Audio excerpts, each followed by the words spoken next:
Everybody. Here at the Wildwood residence, I have. Thanks for coming to our sixth meeting. I can't believe it's meeting number 6 already. It's going really well. It's going well with everybody here. So I just wanted to thank everybody ahead of time here for participating. The mayor is out of town this evening, so he won't be addressing the room. And that being said, we can jump right into a recap of our environmental element and initial discussion on planning element 2. Welcome everybody again. And Melanie, if you would please take roll, please. Okay, Mayor Garatano is absent. Chair Rafton, Here. Vice Chair Loyal, Member Avery, Member Baker, Here. Member Beatty, Member Boomer Schlegel, Here. Member Boren, Member Clark, Here. Member Clayton, Here. Member Coleman, Here. Member Depler, Here. Member Helfrey, Here. Member Rubus, Here. Member Jackson, Here. Member Cohn, Here. Councilmember McCutcheon, Here. Member Metz, Member Pick, Here. Councilmember Rambo, Here.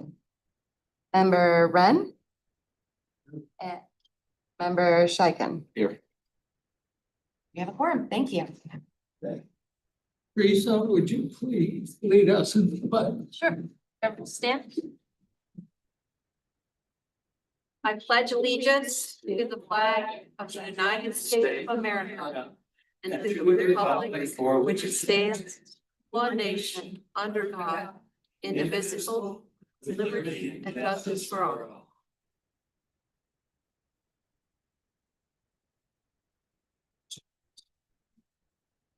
Any discussion on last month's meeting minutes, or would somebody make a motion to accept as is?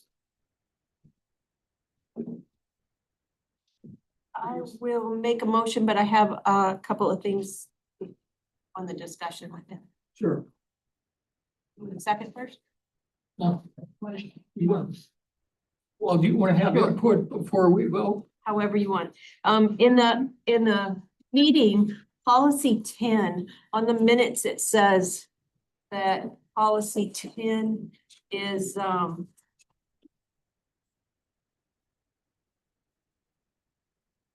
can find it again.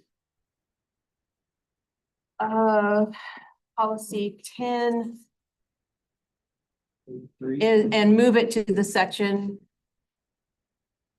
pertaining to objectives as opposed to policies. But in the meeting, if I've got down in my notes right, that was the recommendation, but by the time we were through the discussion, it was decided to send it back to the department to look at combining it with the next 3 and to add something about a sewage system inspections.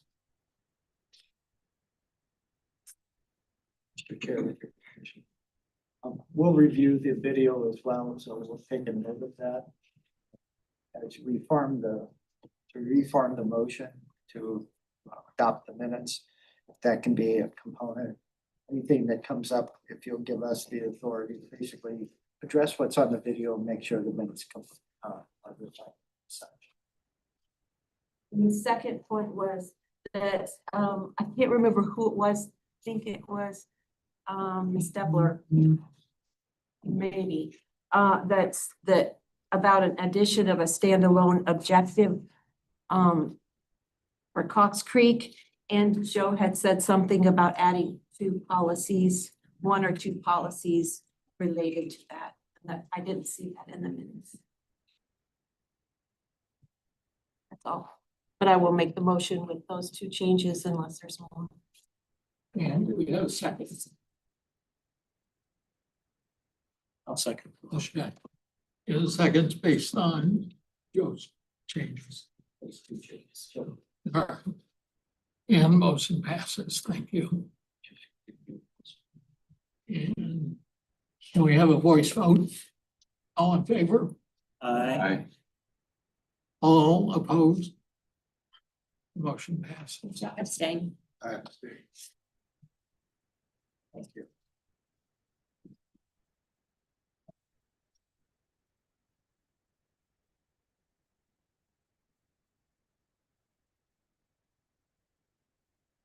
Joe, you have a presentation on our historic preservation plan.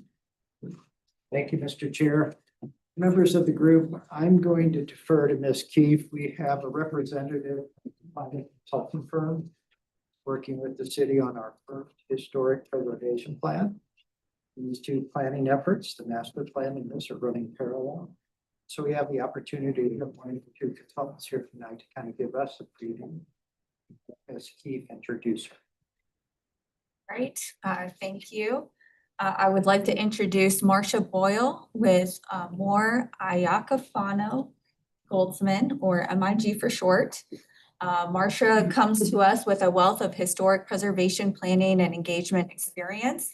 But also, she is a Wildwood native, having roots in this area and having graduated from Eureka High School. So she's in Denver right now, which is why she's on Zoom, but welcome her back home. Thank you. I'll go ahead and share my screen for a quick presentation. As you probably know from all of the emails that Robin has been sending out, there's a lot of events happening, excuse me, this week for kind of the kickoff to the preservation plan in person. You get a little preview of that tonight, and we hope to maybe see some of you later this week at an open house, the HPC meeting, or focus groups, which I'll talk a little bit about here coming up. So I wanted to give you just a little bit of a preview on kind of why we're doing a historic preservation plan, how it can factor into your master plan effort. It's great that these are running concurrently because there's going to be a lot of shared topics and opportunities to really think about how preservation can be incorporated in the master plan and be part of overall planning efforts for the city. So as was noted, this is the first preservation plan that the city has done, which is very exciting, and a great time too with Celebrate Wildwood coming up here in the fall. The preservation plan will offer an opportunity to recognize the history of the community, which there's a lot of really interesting history with the city of Wildwood, and opportunities to really figure out how to preserve that history, elevate pieces that maybe a lot of people don't know about, and then think about where we want the preservation plan and program to move forward in the next 10 years and how to prioritize those things, figure out who's going to be involved in making that happen and kind of what the timing looks like as well. So again, this is the first preservation plan that the city is developing, and it's an opportunity to integrate preservation into the whole kind of city planning sphere and thinking, rather than saying it's something that Robin and Joe and the HPC work on. It's something that everybody at the city can work on, all community members can be part of, whether they know it or not. A lot of times there's organizations that can really help with preservation in ways that elevate their own mission. And it may not be preservation specific in their minds, but it still helps elevate preservation in the community. Preservation is important for a lot of reasons. There's a lot of economic development reasons with heritage tourism, supporting local businesses, and other opportunities to really boost the economics of the community. One way that people may be involved in preservation, not realize it, is that they may really like some of the historic buildings along Route 66 or other corridors that they don't realize are historic, but they really bring that character to the community, and losing them would be a detriment to the character of Wildwood as a whole. And so it really helps protect that character moving forward, making sure we have those resources, those landscapes for decades to come. It also promotes sustainability. You've probably heard the phrase that the greenest building is the one that's already been built. Adaptive reuse and making sure that our historic buildings continue to be used and don't just sit vacant in the community is another really important part of preservation planning. And then I referenced this a little bit before, but preservation is not just something that the city and the HPC are in charge of. It's something that has to have a lot of partners to make sure that it's supported, that lots of different initiatives are happening concurrently. These are some of the groups we know are already involved in preservation in the community. We're going to talk to a lot of them actually later this week in a series of focus group meetings that are kind of topic specific. But there's probably a lot of other groups that should be added to this list. And that's one of the questions we'll be asking people this week and beyond too, is who should we be talking to, who can help with preservation efforts, and how do we advance that further than just the people that already kind of are involved in this type of work. This is a really high level timeline of the project. We've started in the spring. The summer is really focused on establishing our existing conditions report, which I'll talk about in a second here, thinking about how to involve community members. And there's already been some involvement happening. There's a lot more this week. And then we know that the Celebrate Wildwood event will be a really great opportunity to touch base with people that may not come to a preservation plan open house that's specific to that one event, but may come to Celebrate Wildwood, and we can talk to more folks there as well. From there, we'll kind of work on the draft plan with the goal of having it adopted in the spring of next year based on the grant funding cycle. And so there will be additional opportunities probably in January, February for more community feedback before we move to adoption hearings.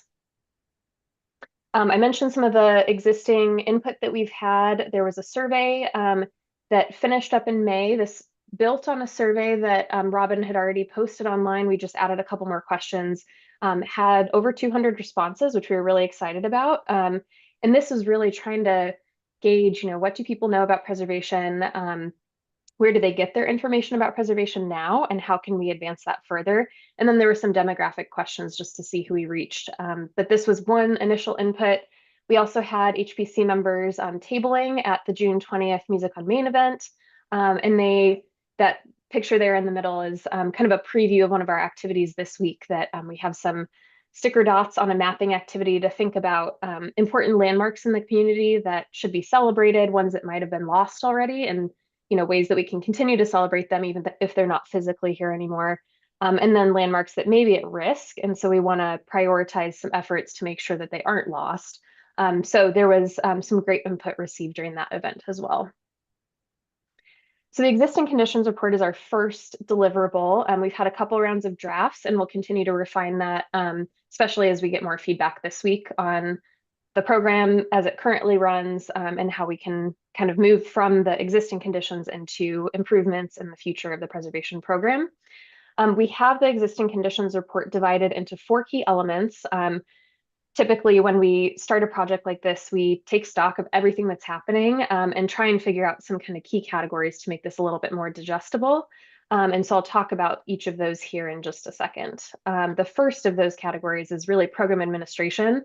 And this is a big one for Wildwood. There's a lot of great efforts already in place. Obviously, the Historic Preservation Ordinance sets up the preservation program, gives the different powers and responsibilities to the HPC, and is really what has to be maintained to make sure that preservation continues happening throughout the community. There's a lot of administrative time that also goes into the preservation program. Mentioned Robin and Joe already. The HPC puts a lot of time into the preservation program and moving that forward. But committees like yours are also really important in making sure that preservation is elevated to other planning efforts.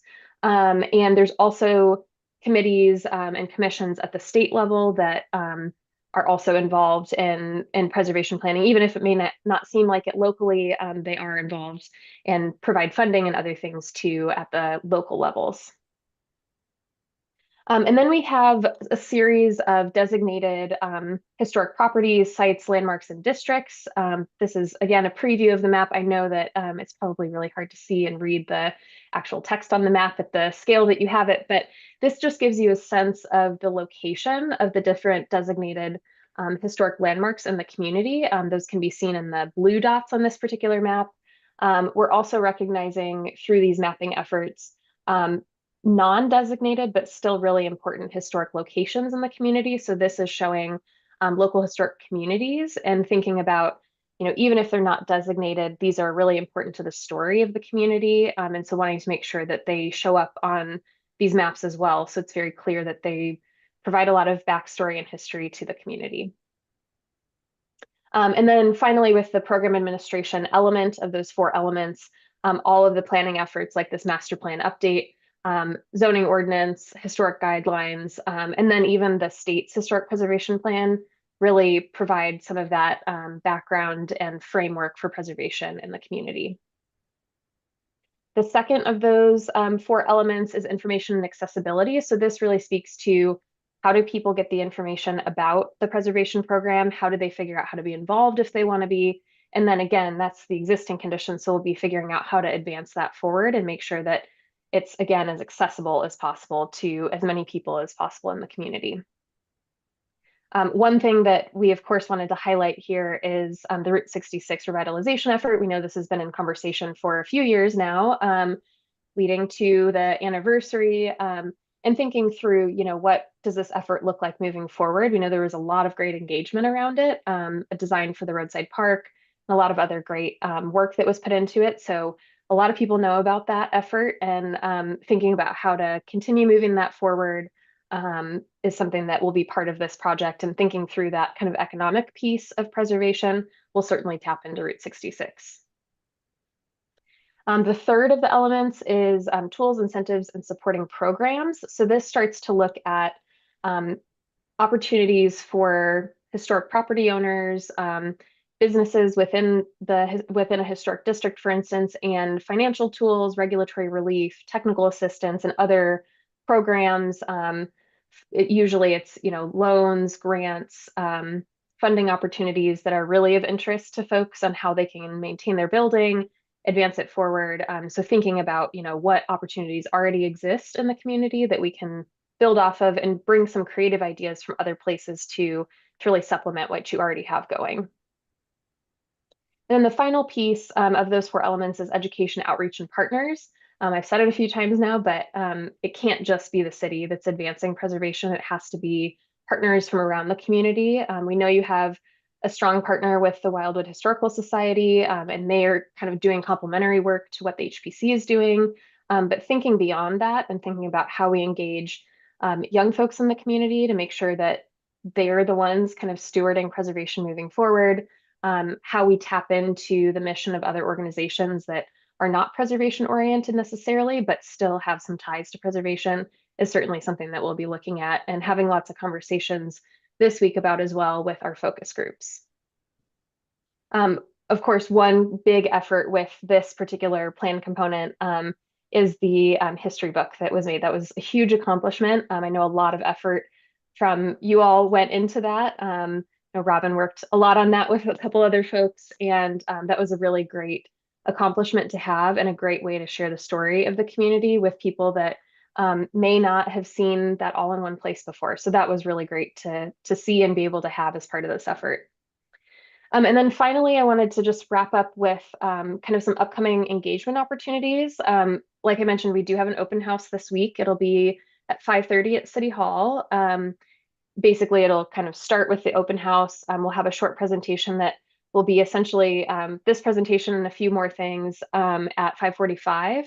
And then it'll just be open house, informal style from there. And then right at 7, we'll kind of roll into the HPC meeting and have some more detailed conversation with them as their own sort of focus group for the effort. We'll also be at Celebrate Wildwood in September. And then we think probably January, February, we'll be doing a virtual open house once we have kind of a full plan document in place and an opportunity for people to weigh in on that document. So with that, thanks for letting me be here tonight and give you a quick presentation. I'm happy to take any questions or discussion. Yeah, thank you. I just wanted to say that there would be ice cream at that open house. Yeah, the most important part.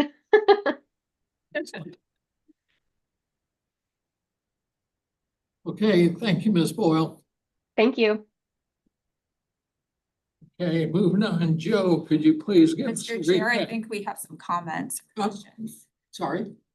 I guess Robin, does any city surrounding us or near us or neighbors have a preservation plan in place? I know there are communities around the state that do. I'm not sure adjacent cities wise if there's one in Chesterfield, for instance. But I know Kansas City has one, the city of St. Louis, Independence. There are a lot of plans around the state.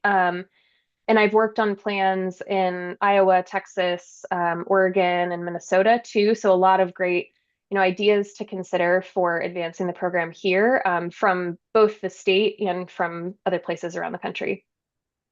I Chesterfield has one. We I'm not- we don't, Chesterfield has one, but I believe Yeah. Crestwood has one. Oh. Who does? Crestwood. Press. And the Osage tribe, is that the only tribe that has any bearing on wildlife? And that is the primary contact, yeah. And then the other thing, from the Wildwood Music on Main, where you had the tent, was there anything that was earth shattering or eye opening when you had that with people? What kind of responses people were giving you? Well, I guess it was interesting that Babbler State Park was our most celebrated historic landmark that evening. That's what seemed to be the most popular, followed by some of our other parks and trails. So that continues to stay dominant in people's minds. Everyone is very concerned about the LaSalle Institute. There was one question that what would you choose that isn't celebrated that needs to be celebrated with? Any information gathered there? Okay, so you're asking what feedback did I receive in terms of things that? People, you said, what do you want to celebrate? And then what aren't we celebrating that we need to put emphasis on or bring to the fold?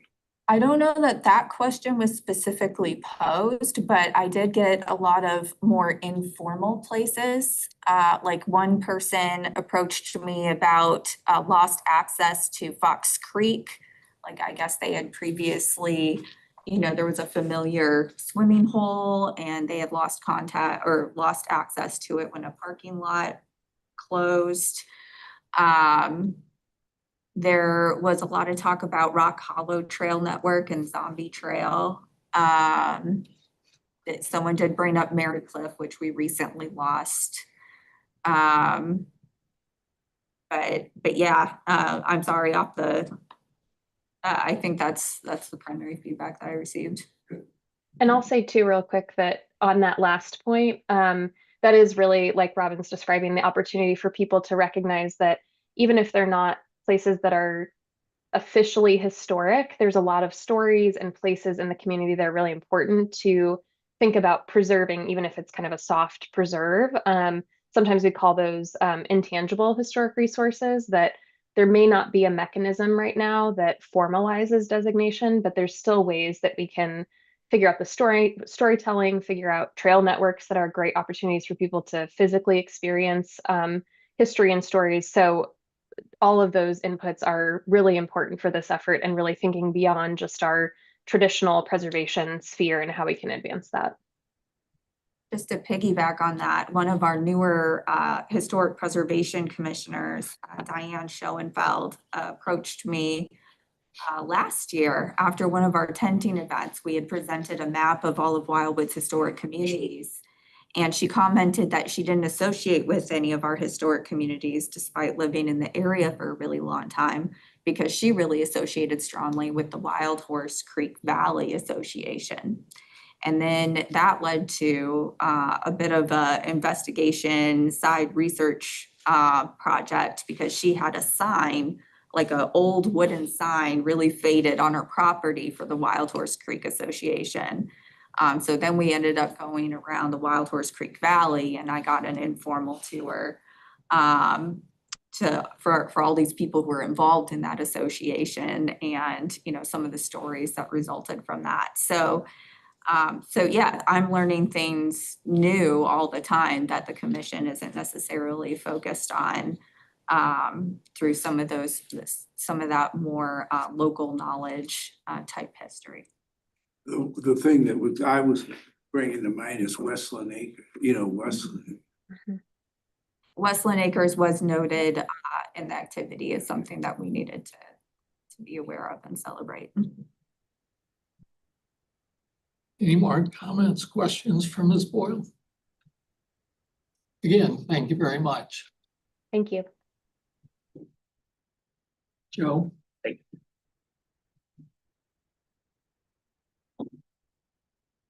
Well, first of all, this is the initial opportunity to and thank you again for being here. I know the chair that's this introductory remark. We do appreciate you taking time. Your schedules are coming. As always, we prepared some snacks and drinks for you, so please don't be bashful. If you want something to drink while we're talking, please get up. It won't offend anybody in the room, I assure you. You want to kind of piggyback off just what provided to you for the presentation. It isn't necessarily that historic preservation rises to the level of, let's say, our master planning elements. I want you to understand that there are 7 elements in the master plan, inclusive of the land use component. And at least 5 of them, I think, have a relationship to historic preservation. For example, tonight we'll be talking about the planning element, and that's where many of the objectives and policies that set forth our process to create a historic preservation commission and a historic preservation and restoration code. We also, in many of our parks, have historic assets, and that's intentional on the part of our city council. And just another example, our land use map on conceptual land use categories. Years ago, we created the historic land use category. We call it the 5th land use category, but it's specific. If there is a historic property that can be saved and it's contrary to the other 4 categories, land use categories, it's kind of an overlay that allows us to be a little more flexible in terms of type of use, density of use, intensity of use, etc. So almost from the inception of the city, we recognize that we have wealth of historic assets and a real great history to share and how best to do it. So again, the parallel paths we're on, I hope, brings us to a successful conclusion on both fronts.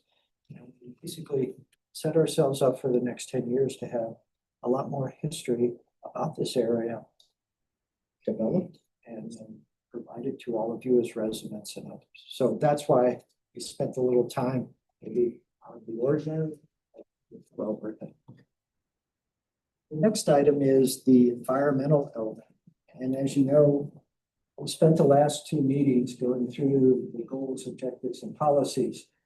You gave great input, and as Tess, Melanie, Travis, and I spent a great deal of time trying to make sure that we understood all of that input, all of the motions that were made, and how we wanted those goals, objectives, and policies to read as a final action, so to speak. So we received it yesterday, and that's my fault. There were quite a few of the elements that we were working on. And this is the last of the year. So there's no action expected tonight. I think that's fair. We to basically get something yesterday afternoon, expect you to digest it all, and then come back and do that in either vote. So great, everything right? Or here's some issues of that. So we will have an opportunity to basically discuss the final version. It's not tonight though. And so you do have a few more weeks to kind of go over it and make sure that you captured your thoughts and did exactly what you asked.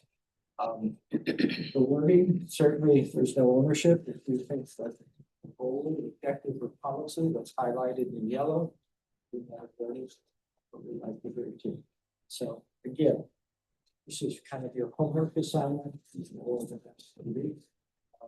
We apologize for the tardiness in getting it to you.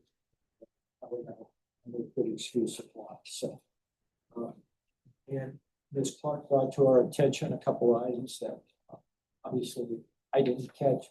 We didn't catch.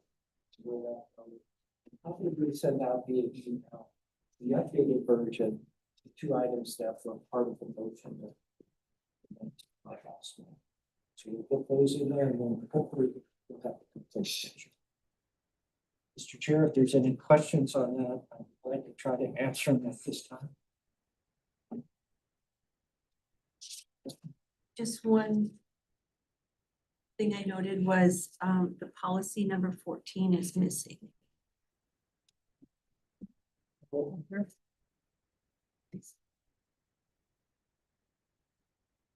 that's on KB5.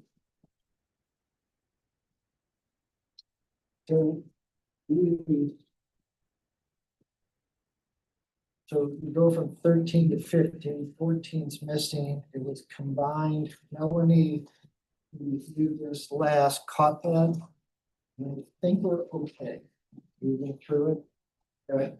As you'll find, you get to the final version, we've removed a lot of the policies more so than goals and objectives, so they'll be really verified. Well, just all the others were said will be combined, and that was the only one that didn't. Yeah, it's like I say. Please. When we went through it, it had all of them there, like there wasn't a fourth meeting, so I think it's just a numbering, but they're all gonna have to be renumbered anyway. It was just there for ease of trying to explain which one was which, I think. I think math, Melanie was, how do you say it, I'm mathematically challenged. Don't say that. So, but yeah, we did go through and make sure that we didn't inadvertently delete policy like, you know, something that would be like a or Wildwood, and all of a sudden it's not there anymore. It's like, oh, we did a fine job for you, didn't we? Other questions, please. I do have a question. So at one point, I think it was Vicky Helpry that mentioned that some things that points in the introduction to these the goals, policies, and objectives.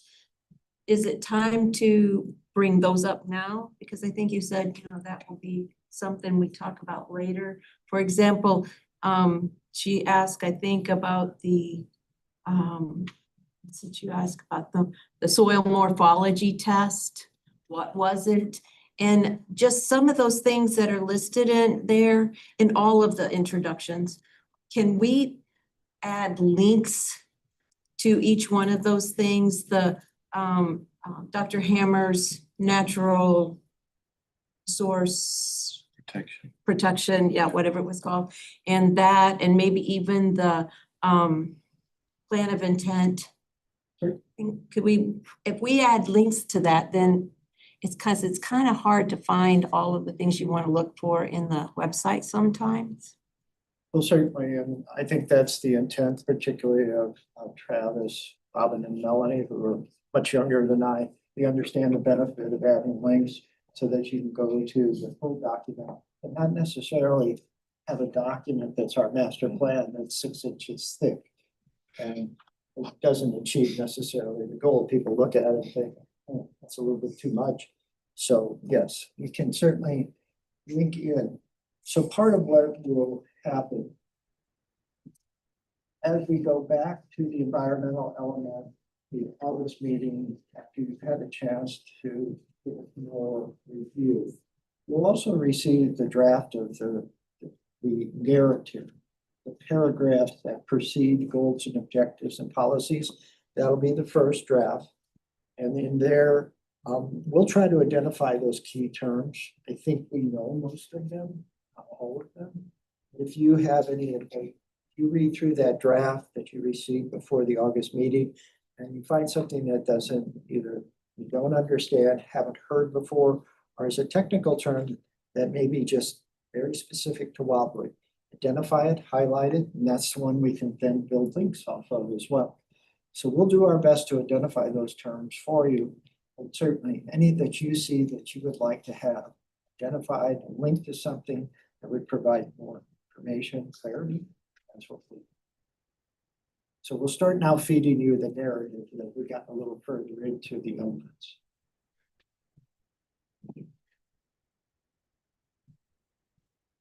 Any questions?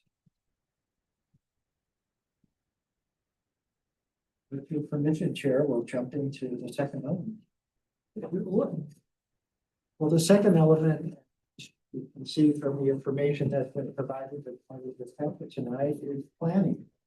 And to Melanie, Travis, Robin, and I, it's near and dear to our places, since we're all home. But This isn't necessarily just about the practice of planning, it's a whole lot of different things as well.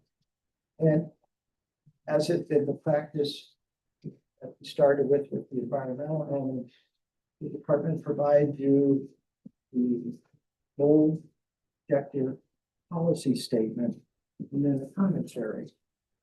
For the most part, trying to explain how it's been applied, why it's there, et cetera, and what the department thinks the group should consider in terms of its ultimate disposition. Remove, retain, revise, move to a goal with objective, vice versa, etc. So tonight, using the same process we use with the environmental, and that we'd like to go through them, get some explanations out to you about them, and hear your thoughts, and move forward with the emotions that you feel comfortable to them. If you do not, that's fine too. Like I say, the best approach is the approach that makes you most comfortable with the decision you're. So the first item under the planning element is through all your life within the city of Wildwood, by implementing, updating, and maintaining regulations. Then now we're talking about planning. So the regulations that were promulgated, the tools we use to ensure that we do appropriate planning and enforcement in a manner that is suitable for our residents. For the commentary, basically, the city leadership, that being mayor and many city council members elected over the years, believe that timely updates and suitable regulations were the foundation that we would base all of our planning upon. And for the most part, we do regularly update them in the last 10 years.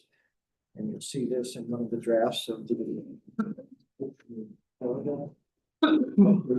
preservation and restoration code. We've updated our historic, we're doing a historic preservation plan. We do a lot of things to basically keep pace with what's going on out in the community, as well as across the country, where we learn a lot of examples, both good and bad. The recommended action in this case is retain. So you want me to go through the rest of the goals and then we can come back and talk about them? Goal 2, planning efforts must be coordinated with other jurisdictions, those being service providers, utilities, and other municipal governments, county government, and state government, and federal government. The department took the liberty here to say that that's not been necessarily a successful process for us. Recent examples are Missouri Department of Transportation, basically pigeonholing the city with $700,000 to finish a project they should be doing on their own. In many instances, many of the service providers, they do, for the most part, what's best for them. They never consult the city relative to what they're doing, why they're doing it, and how it might impact our bottom line, our community. We work under the assumption that all of them have the best interest of their constituents, which are our constituent. But in this particular instance, the department is saying, why not Wildwood first? Meaning, we make decisions in Wildwood that basically help our residents who are city residents. We don't necessarily defer decisions because a fire district or another service provider says this isn't in our best interest.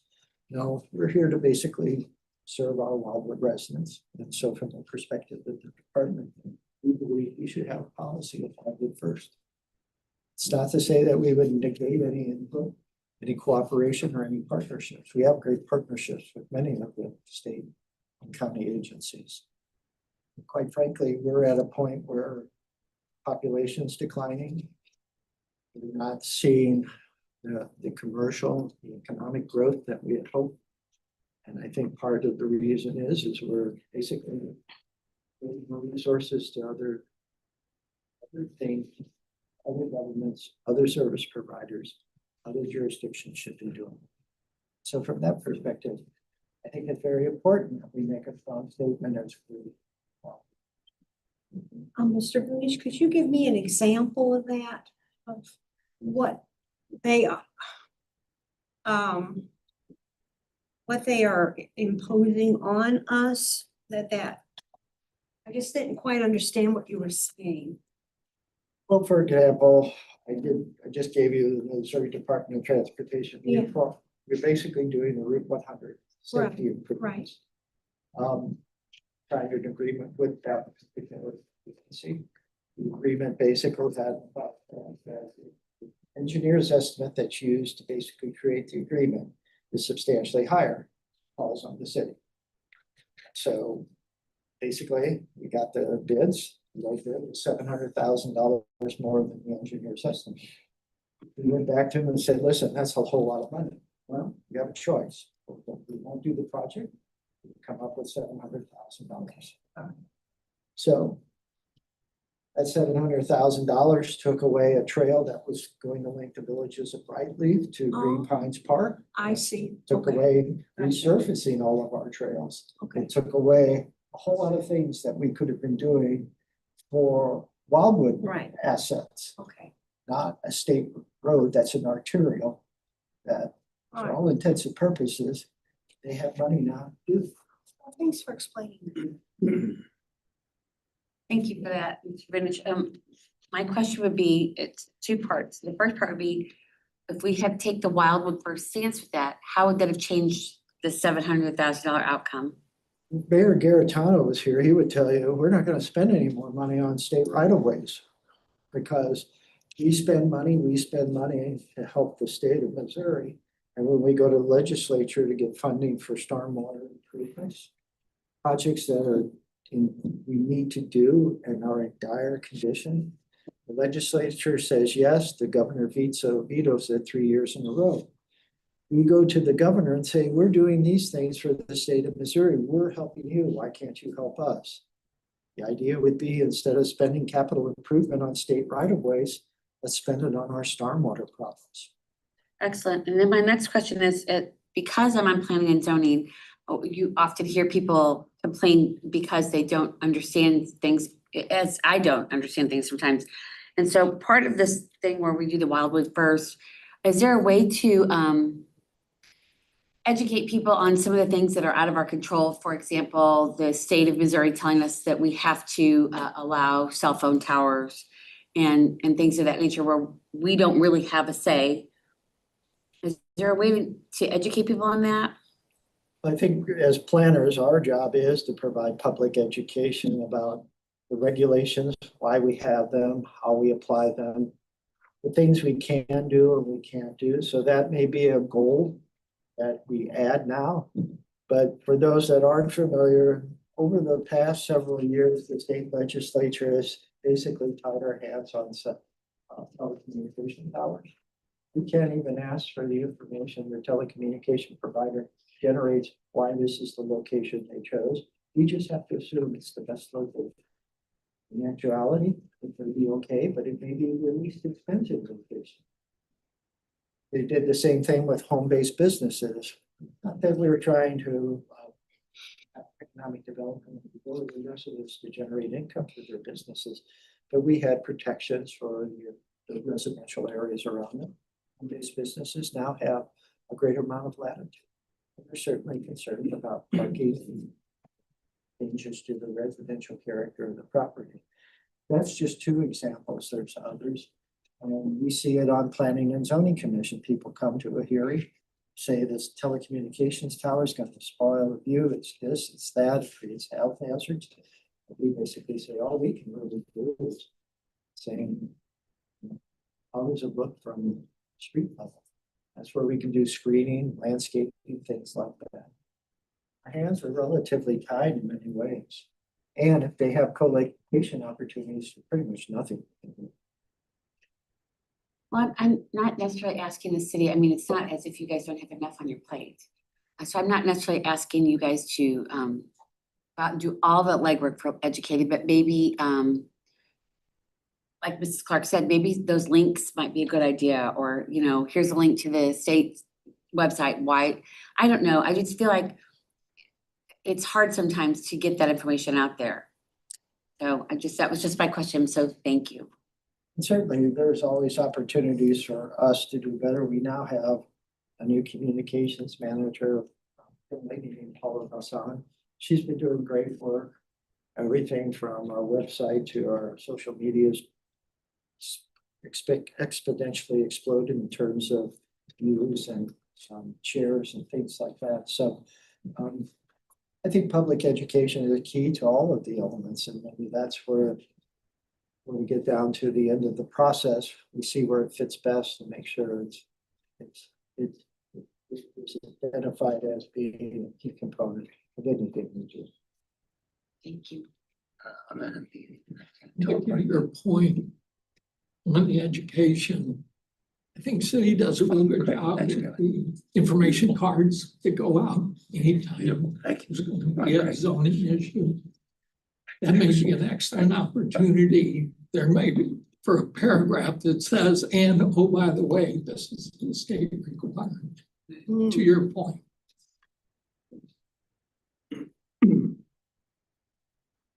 Mr. Rubis. The 700K overrun, was that because of what we requested, the J turns and the left turn lanes? Actually, the state had prepared the plan. Use of J turns at Pond Road, State Highway T. Then we also doing left turn lanes at certain subdivisions along Route 100 so that when you stop to make a left turn and there's oncoming traffic, the risk of being rear-ended is reduced. So there's a number of safety improvements planned.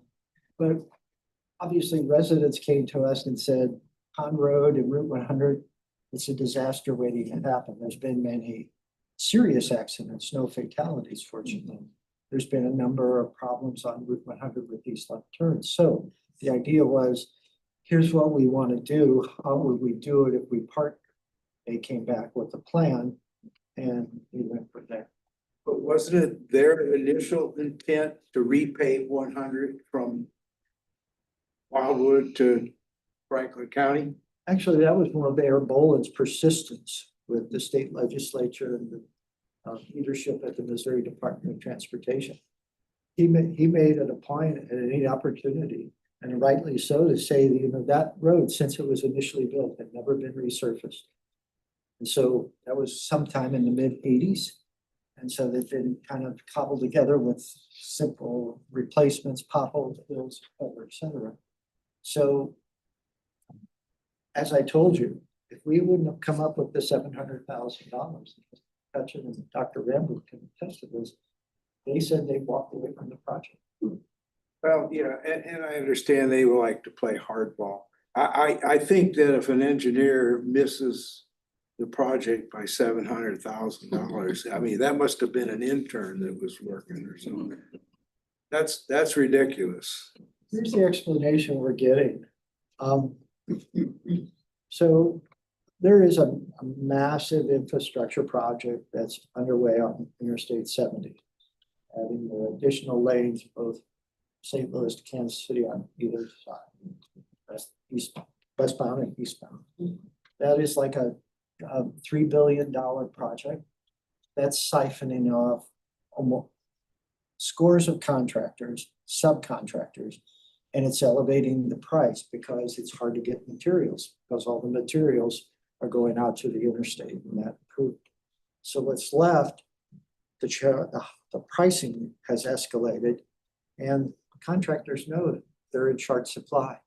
And so it's not a very good environment. The other thing is does a home business have to register with the city, and do we issue a business license? Well, Ms. Peck just did that today and I signed up on Yeah. it, so. So- You have a great answer. It is not mandatory any longer, but we encourage it because that way, if there's ever a question in your subdivision, you have a $25 license that basically says you're okay.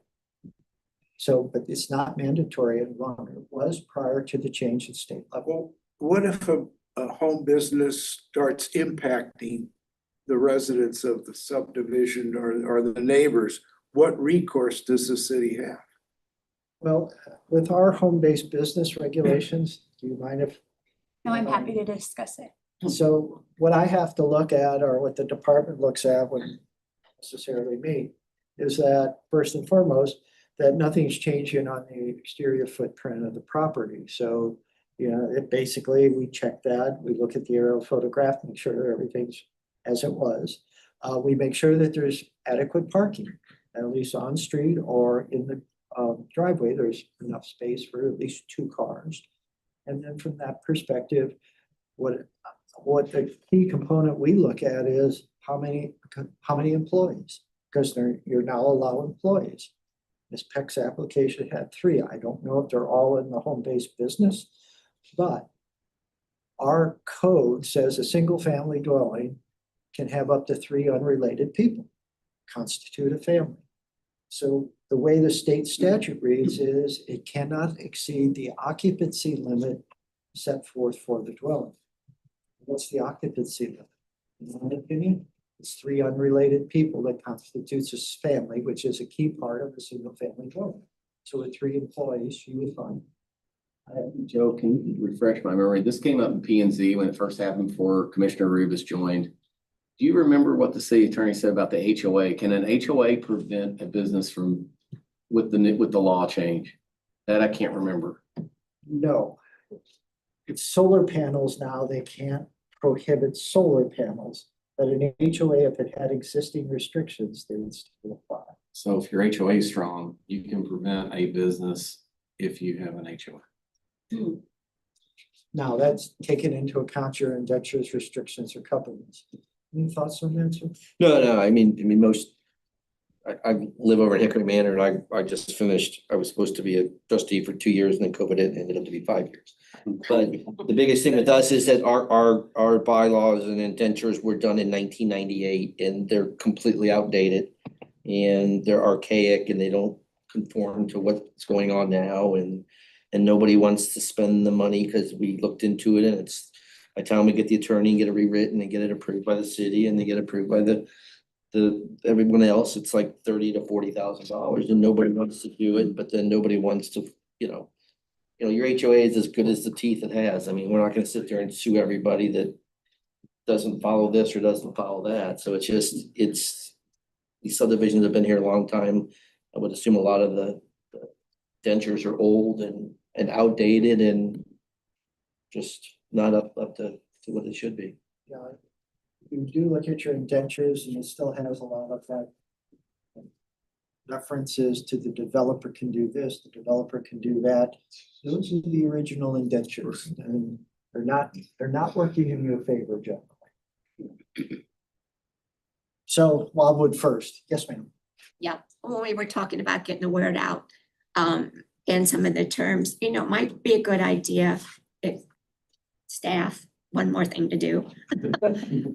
Well, go on our website or on our YouTube and just kind of explain what land regulations are, what land uses are, what tree standards are, whatever, and just kind of explain that, and it would stay on YouTube.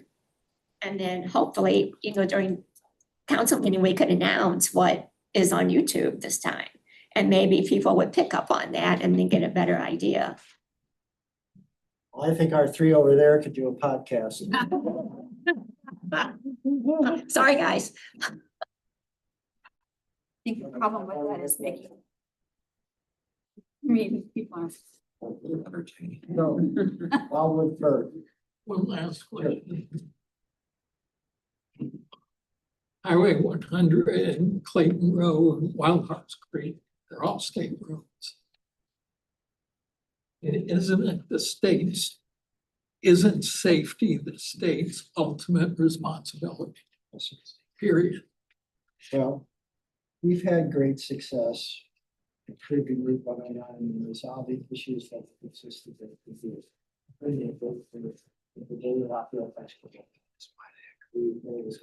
We're making vast improvements on Route 100. There's safety improvements. It's hard to argue against them. The proverbial, if we save a life, but it was worth it all. Well, I think that rule of thumb should follow the state and county. Exactly.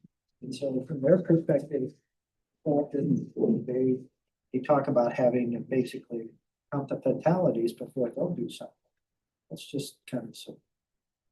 And a great example, and I'm sorry, I'm gonna take more time, but there was a number of people that had identified Clayton Road as needing improvements, potholes, things along those lines. Everybody got excited because after there was a discussion and a contact made at St. Louis County, two crews were out there. And basically they filled a few potholes and then came back. And so where the sidewalks don't meet and there's, they basically just took asphalt, filled in the difference. So, And there was an issue with the turn from 109 onto Clayton as to who's that actually was and who was responsible for it. yeah, and that's why that particular intersection looks so bad still. Nobody wants to claim, so. Wildwood first. Next. Next. Next goal is, I think, very straightforward. Land use decisions, land use and planning decisions should be made in a vacuum. Meaning, we should take into account the other elements of the master plan, the historic preservation plan, action plan for personal recreation, et cetera, et cetera. We're solely looking at the land use component, how it affects maybe the city's bottom line, which would be short-sighted. And so this particular goal says, work together. I think that's one I'd sure like to do. Goal 4, protect residents' investments in properties, buildings, and structures. This is a new one. And the department believes that we should add this goal to ensure code enforcement efforts, nuisance activities, property maintenance activities are prioritized based upon appropriate laws, regulations, and standards applied. So, a long time ago, an elderly gentleman, I was young then, said to me, really, municipal government is here to do two things: protect property values and make sure you're safe. That's really what it gets down to. That's what we should do. And so this kind of is reflective of your property, your home is probably your major investment, or at least one of your major investments. And we need to do things from a planning perspective to ensure that we don't. It's good land use planning, it's good infrastructure, maintenance. So that's a new goal. Another new goal, develop climate friendly and salient steps for city purchases. So we don't have an electric vehicle, an EV. We don't have EV stations for people to charge their electric vehicles. We have a LEED certified building, for the most part, is suffering from some of that. We don't have solar panels on many of our improvements, things like that. And are we buying things that are better for the environment or basically worse? Are we doing recycling? So I guess what this talks about is maybe having a scorecard. Let's see how we're doing. Are we keeping pace with our residents who are doing these things or not? Is it an important thing to residents? That's what you're here to tell us. So from that perspective, it's a new goal. And then the last one is preserve Wildwood's history and culture through cataloging, interpretation, and preservation of the city's important landscapes and landmarks. Now, later on in this element, to policies, there's a number of things that we've added about historic preservation. But I think Robin was adamant that we should probably elevate something in terms of a statement about it to a goal. An overarching umbrella, and from everything from that umbrella down, talks about preservation as a key component of our land use, our planning, and other decisions. And then there's a number of items there that forgot to add one. I apologize. I didn't number those. So my apology. So these are the goals. There are some blanks there for new ones. we talked about public education and doing more to inform our residents about what we do, how we do it. So any thoughts on the goals, ones that have been presented to you or anything you've missed? Yes. So I have just a question on goal number 4, to clarify for myself. Would, adding the goal to ensure code enforcement efforts require hiring a code enforcement officer, or does the city already have one? And then the follow-up question would be, earlier it was mentioned that, the HOAs don't necessarily have teeth sometimes to enforce things. So if you had an existing HOA in your subdivision, can the city override that? Would someone be driving around? Like, how does that look? If you could help me understand that. So let me give you a bit of background. We're just under 13,000 properties that form the 68 square miles that we've followed. Not all of those 13,000 properties have improvements on them, homes, commercial buildings, etc. But a lot do. We basically have 2 full-time code enforcement officers. One is a code enforcement officer, that's the title. The other is the code inspector, who does more of the grading, site inspections for stormwater pollution prevention plans, things along those lines. Melanie and I kind of do it on an as-need basis when things get really hectic, or there's something going on that's just so egregious, we've got to address it as quickly as possible. Melanie started in code enforcement. She's our expert, actually. She's probably the best I've seen in understanding it all. So we have 2. Does this goal mean that we engage another code enforcement officer? We talked about it over the years. We haven't. We've started out with 1. We've been at 2 probably for the last 15 plus years. And then kind of the second part of your question, which I already forgot. So if you. Oh, I was curious if that becomes a goal with nature. So let's say I have a complaint against, something I think is a safety issue or property valuation issue. Would I notify my HOA first? Would I notify the city, and who would, be the deciding factor in that? Well, I'm going to give you my opinion now, almost 40 years into this. I think having 3 residents, 5 residents become the board of trustees for a homeowners association could not be any of a worse solution to governance of a subdivision than there could be. Because your neighbors, first and foremost, in fact, your neighbor may be somebody you have to go talk to and then see them every day. Also, as Louis mentioned, it's expensive. I mean, if your indentures say you can't do this and somebody does that, and they basically say, we're going to continue to do that, your job then is to engage an attorney and then use the collective resources of your subdivision to go to court and stop it. It's worth it, but it's expensive. Saying all of that, there are private restrictions that are placed on each of the lots at the time of planning. We don't have authority right now to enforce them. So it's on you. For the most part, our big contribution is if we get an application for a building permit, we make sure that at least you've been notified. So it's not something that happens and you're wondering, what's he built? You should know, and make sure you should know. So it's antiquated. I think it's a miserable approach. So are you saying that you guys aren't enforcing? So in one of the, I don't know when we're on here, but like for the main thing, and one of the main ones in ours is people aren't cutting the grass. I know City of Wildwood has an ordinance where if you don't cut the grass, so they contact us and we say that, go to the City of Wildwood. So you're not enforcing those kind of basic ones like that? We are. Okay. So let's say your indenture said the grass can be no taller than. Yeah, there's nothing we can do. So we say, if the City of Wildwood has a ordinance that trumps ours or that mirrors ours, then you need to go to the city, let the city enforce it. You betcha. Okay. We'll do that 100 times a day if it's not done. But if yours is more restrictive than ours, we can't. Gotcha. Yep, sure. So it's, Ms. Baker, I wish I could say we could be more accommodating. There are private restrictions on private property. we're glad if there is that, as Louis mentioned, that overlap where we have something, give us a call.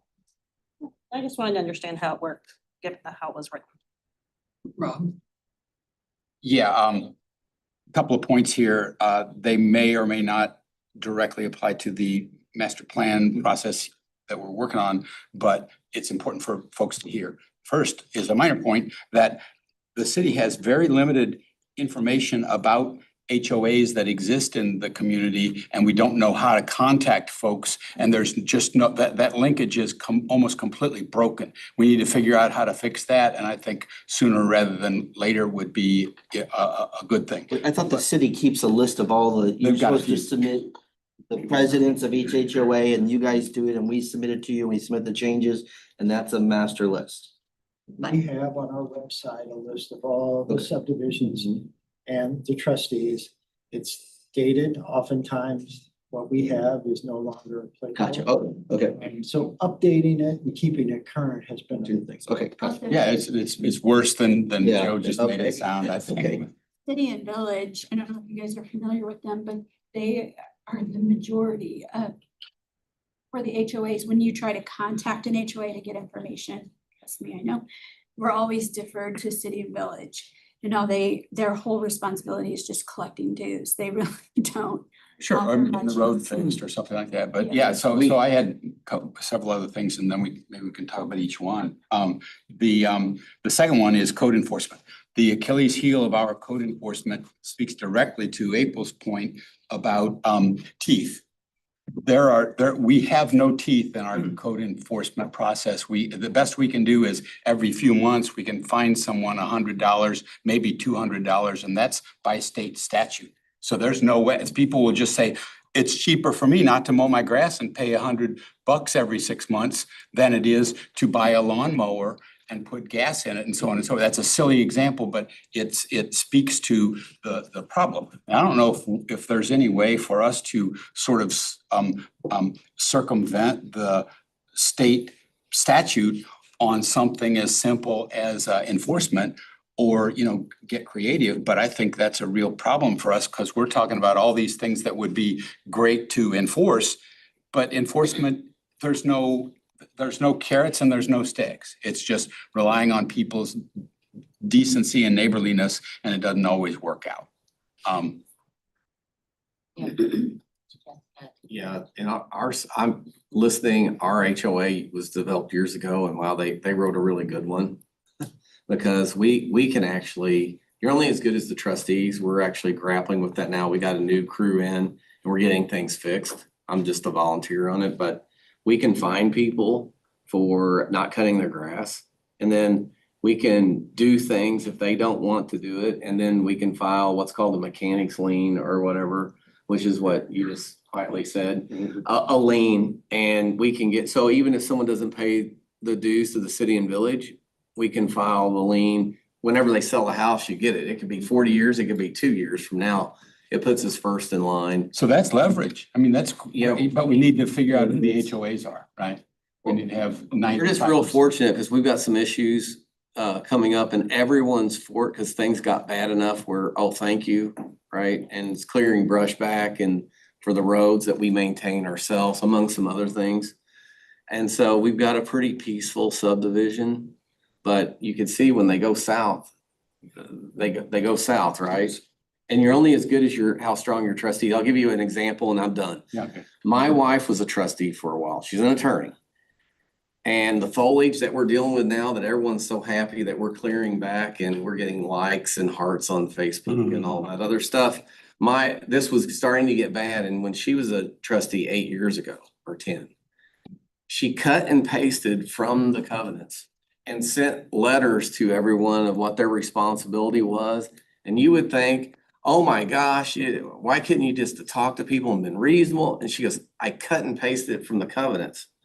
So as years went by, the foliage is out in the road, blah, blah, blah. Now it's like, hey, thank you. Scott's out there with his limb saw. I'm the helper. But so anyway, you're only as good as your HOA, and I'm sure there's some improvements, but wow, man, listen to you guys. We are for people that developed ours did a good job. So anyway, sorry. So I rambled too much. good for you. No, I personally appreciate that because it's helpful to know that we have an avenue for enhanced enforcement. We just need to go through the HOAs, which means strengthen those ties is a key. I don't know how that fits into a goal, but it makes perfect sense to me. And the final thing I had was just a sort of a detail, but goal 5, we mentioned a scorecard for compliance to, adherence and compliance to these principles. And I don't know how we can do that since we voted against, any meaningful data collection and certainly voted against any responsible assigning a responsible party for any particular, point in this whole plan.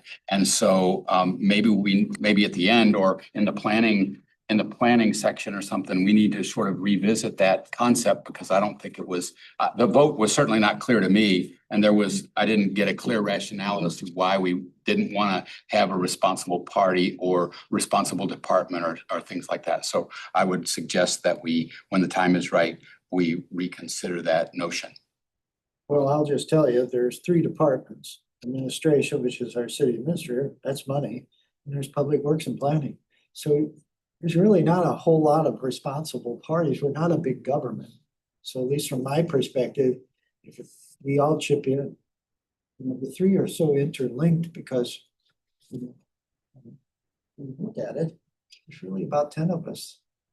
Do code enforcement, land use planning, infrastructure, roads, bridges, et cetera, et cetera, et cetera. So I don't, if you're going to name a person, it should be the director. Well, I was just saying, yeah, you're right. The director of the department or somebody, there should be specific accountability.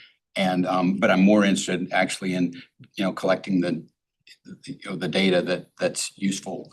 And that's what we're starting to do, as you found out last night. Mhm.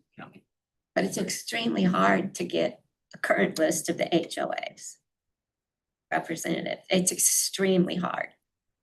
Like you heard me the other night, I can knock on one door who used to be president of the HOA.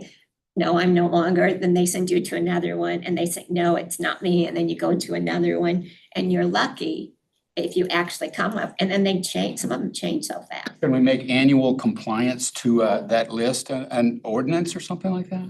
Well, you just described how our code enforcement efforts are toothless, so let's say. I know.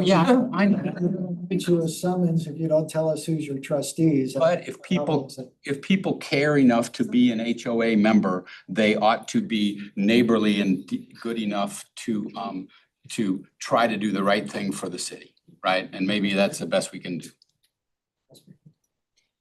Well, I don't think that's the best we can do.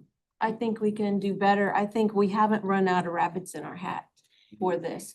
I think that we can maybe make that a goal that over the next 10 years, we got 10 years to do it, to come up with a plan for how to keep updated on the HOAs and the trustees.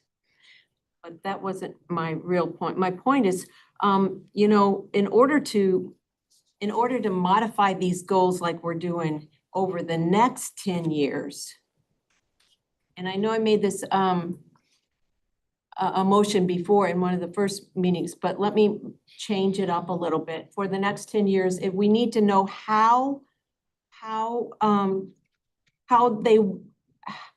successful they were over the 10 years. Like right now, we've got Mr. Vinich and we've got Melanie, we got Travis, and they have so much information to tell us when we ask these questions. But next 10 years, none of them might be here. That have been here all these years. I mean, I expect Joe to still be here, but he might not. But it may be a whole new staff next 10 years. And so they might not have all of that information. So if we need to know how successful we've been in 10 years, so we know whether that we need to revise or to retain or to remove a goal or objective or policy. Did it work? You're saying succession planning type of deal? Succession planning, but I'm gonna make another motion and see how it goes, to develop some kind of a matrix that would include a goal element, a goal, actions, a place for actions, and the department responsible, because it's a more overall, if we don't want to put a name on there, a department responsible and a date of completion. Yeah. that's- Just something very simple. Right, you're right. Yeah. That the And so- accountability, that's what I was so trying to. that- Yeah, so that in next 10 years, when we're sitting here or somebody else is, that comes to us with each element. And we can look on it and see, were we successful with this? How do we need to revise it? When we don't have Mr. Vunich to ask the question, that is my motion. Before we take that to vote, Vicky, you were trying to jump in. I was just gonna answer about the HOAs and say that if you call city and village, every HOA has to register with them. Every year they have to fill out a trustee, who's the president, vice president, secretary. They're required to do that. So city and village usually have a current list. But, you know, look, Joe knows I was a trustee for 12 years. And since there's been several trustees, and you're only as good as the people you get. And when you say, you know, if you have to belong to an HOA, everybody should get along, that's just not real world. And if you live in a neighborhood, you have to belong to an HOA, and you don't necessarily get to change anything with those indentures because it's costly and it's time consuming. And I speak from absolute experience with it. And Mr. Vunich will tell you, it was a hell of a time in my neighborhood for a while. So everybody belongs to an HOA, and just because you belong to an HOA doesn't mean you follow the rules or you're a good neighbor. No, I mean, that doesn't mean that, and they're not easy to change. They are absolutely not easy to change. And the majority of the time, you buy a house and then you find out what your HOA indenture is. Because the real estate agent doesn't. Because it's, Sure. it's there. So that's kind of, that's my comment about that. As far as Ms. Clark's. Well, hang on, I just want to make sure Sure. that we're clear, Absolutely. please. And I'm not trying to dispute anything you're saying, because I believe in it and I have experienced those very same problems myself. The trouble is that the idea was that if you are a member of the HOA association or the president or whatever, hopefully a majority of those folks would be good enough citizens to keep the city informed, because the turnover, the churn and the turnover is what, you know, especially for the smaller associations, like there's one near me that's 23 homes or something like that. And they hadn't done anything since 1989. All they did was pay the money to pave the road, and really that's it. And so there's a lot of those out there. We tried to amend ours, and we had the attorney tell us that really, quite honestly, if you didn't get 100% of the neighborhood to vote in favor, the amendment wasn't enforceable. Right. I mean, I'm That's exactly. No, so it's a mess. Trust me when I It's say a it, we nightmare. actually experienced every single one of those things. And so that's all I'm saying is that I don't disagree with anything you're saying. I'm just stating that it's not as simple, it's never as simplistic as we level-headed people in the room would think it would be. That's all I'm saying. 35,000 people in 500 HOAs, quite likely, it's impossible to. The other, And you run into others. We just had that P and Z thing, a very amicable thing about this music deal. There was an older gentleman, he's a recluse. He didn't want to talk to anyone. He had access coming in another way. He didn't really care, fine, do whatever you want. But without his votes, they could not proceed. And Mr. Vunich found the guy somehow, and he shows up, hey, man, I'm sorry, I'm not holding this up. And it was a great, and everything's fine now. But the point is, if sometimes there's 7 in this HOA, 7 people, and he's a recluse. So anyway, you run into all kinds of stuff. Sorry, Vicky, go ahead. absolutely. Okay. Sorry. The other thing I was going to answer, the second part was to Mrs. Clark. I appreciate what you're trying to accomplish by your motion, but I respectfully am going to disagree with you, because I think that when you start to add all those things in, you tie their hands.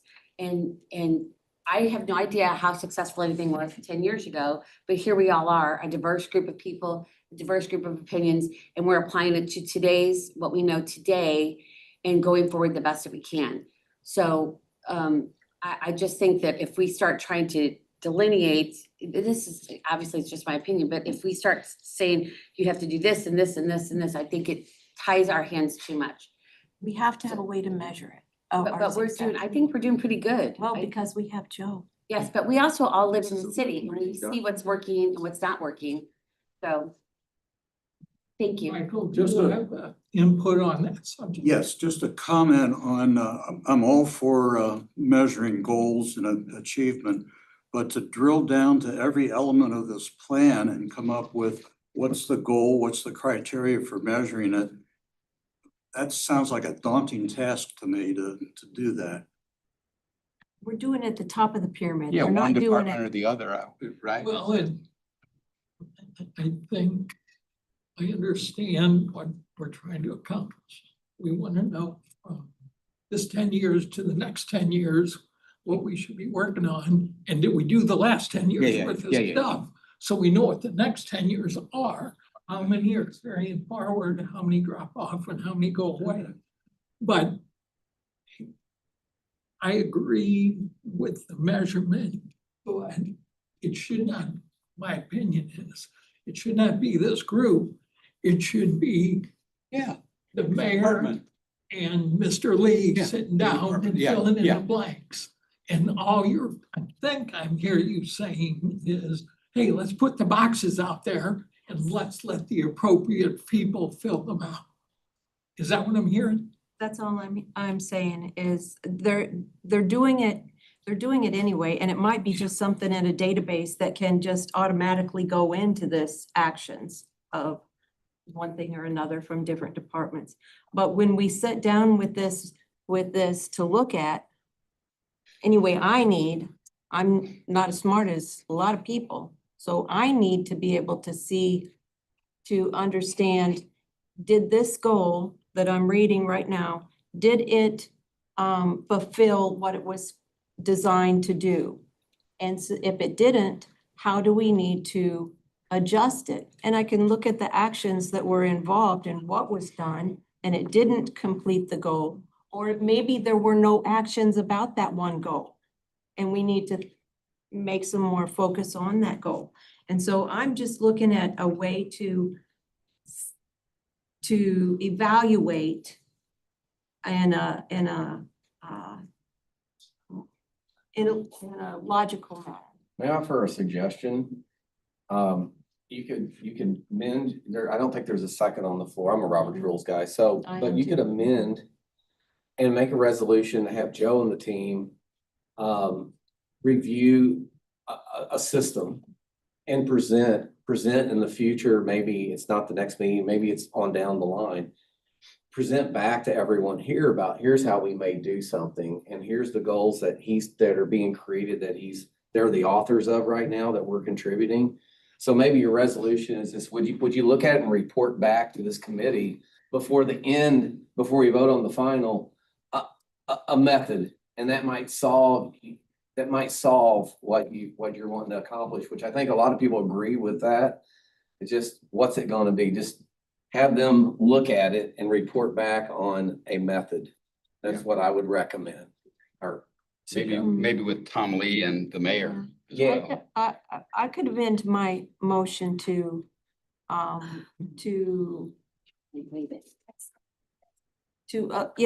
this is just an idea of how to put it in a matrix. So if there's another way to do it so that we have some recorded actions, and maybe not all of them will be there, probably not, but at least we can have a guideline in 10 years to follow. I think the word needs to be managed. And I think Joe can help with that.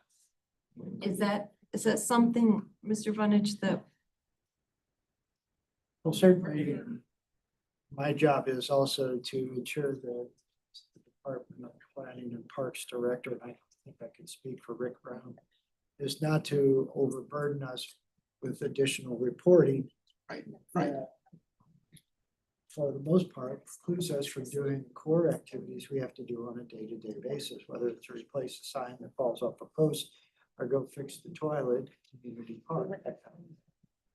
But I think what you're basically trying to identify to me is accountability. Yeah. Oh. Maybe that's the approach. We need to create a way to. Measure ourselves. Did we achieve these goals? Yeah. Yeah, looking back. How did we achieve that? The accountability of implementing the plan.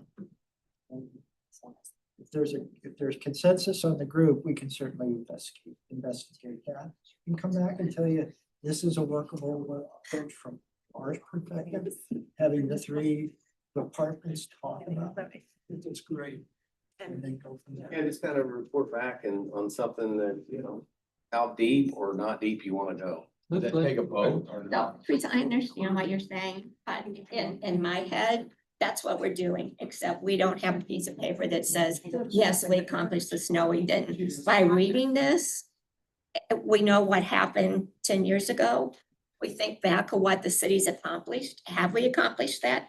Or do we still need to put it in here as a goal or a policy and move forward with it? So to me, we're doing that. And the difference is you want a matrix that you could check off. But in my head, that's what we're doing. Well, to me, that's just, anybody could do that. Anybody could just sit back and read it and say, oh, well, we finished that because I can see it out there. But we don't know. We don't know all of the details. We don't have any data to show one way or another. We just have what I think. And I don't like to go off of what I think. And we know better than most people here, and we printed up thousands of copies of our last master plan. But most of the people that got it and cared enough to read it, they couldn't make those decisions. You've been on council forever, right? Forever. Well, for a long, you've been on council.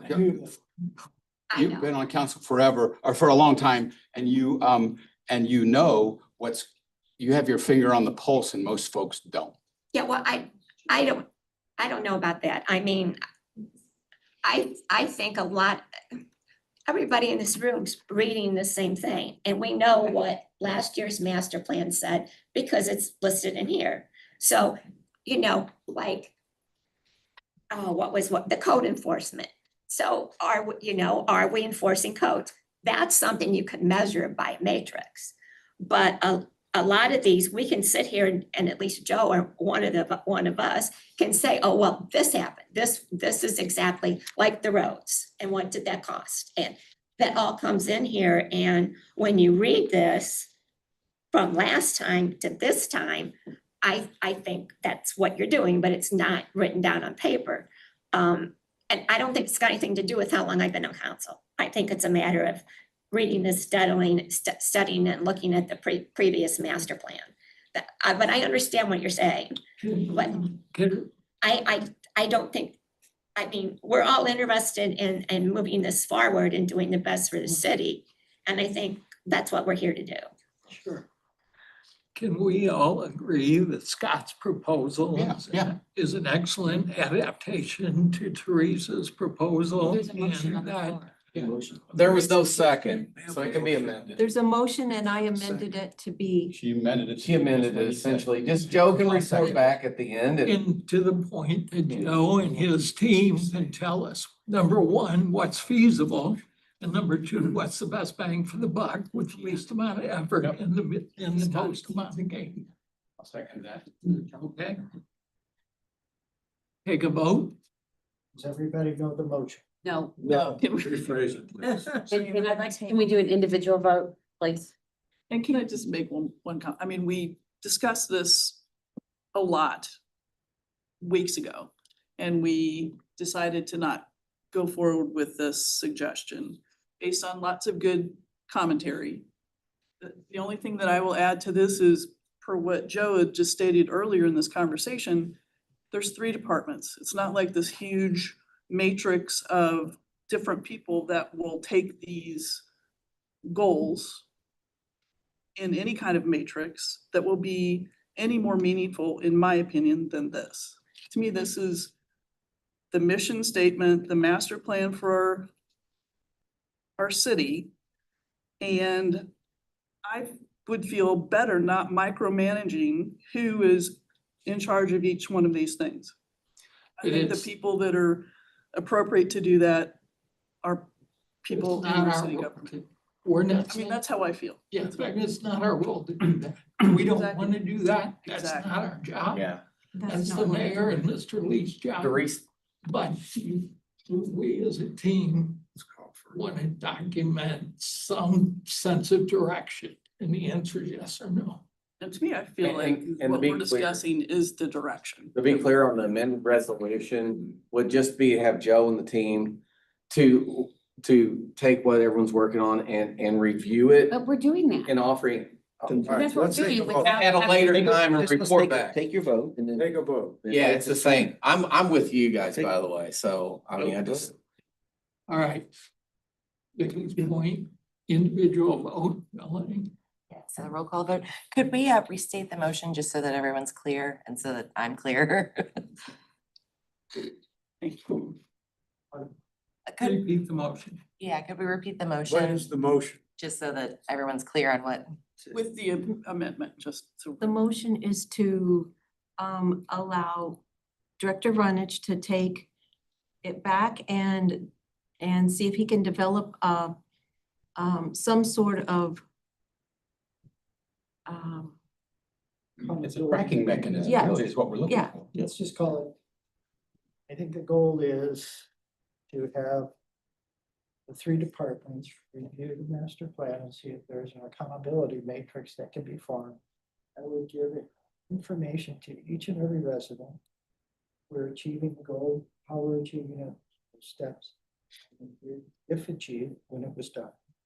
Can I make another point? I don't, it's not micromanagement and it's not an accountability matrix. It is a achievement matrix. Did we achieve the goals that we set out in our master plan? It's as simple as that. And it's not like somebody gets whacked on the knuckles if they didn't do it. It's just. Your if- term is more favorable than mine. Yeah, because it, you know, the effort. Are we doing our job? You do not have the cycles to do everything that we demand of you, and you have to make these executive decisions, and everybody understands that, but if there's main things in the master plan, we need to be able to know a couple years down the road if Joe accomplished it or whatever. And I want Take the vote, please. Yeah, so she said develop, I said review. Develop means to go and develop something. I do not support that. It was just a review, so. So Take a vote, whatever. what Yep. we're really talking about is Joe doing a feasibility study. Here, exactly. Can we take the vote? That's my motion. Can We haven't gotten the. We're still discussing. Yeah, so are you all right with Joe and his team doing a feasibility study and presenting his findings to us at a later date? Yeah, if it includes the mayor and the city administrator and his counterpart. Melanie, are you clear on the motion yet? I think so. Okay. Okay, Okay, are we ready? Okay, Chair Rowton, yes. Member Baker, Nay. Member Beatty. Here, Member Boomer Schlegel. No. Member Clark, Yes. Member Clayton, No. Member Coleman, Yes. Member Doppler, No. Member Helfrey, No. Member Rubus, No. Member Jackson, No. Member Cohn. No. Councilmember McCutcheon. No. Member Metz. Member Pick, No. Councilmember Rambo, Yes. Member Wren, No. Member Schickham. No. Okay. Okay, 12-4, it fails. Okay. Probably the last time we're talking. Thank you. I'm gonna make a recommendation to the team that we get back to this document. We start with objective number one. We finalize it before we move on to objective number two. And let's get this done. Looking for input on object or goal number one. Again, to summarize, goal one is being recommended to be retained as is. This speaks to follow the line, follow the improve that implementation, updating, and then putting those land use structures.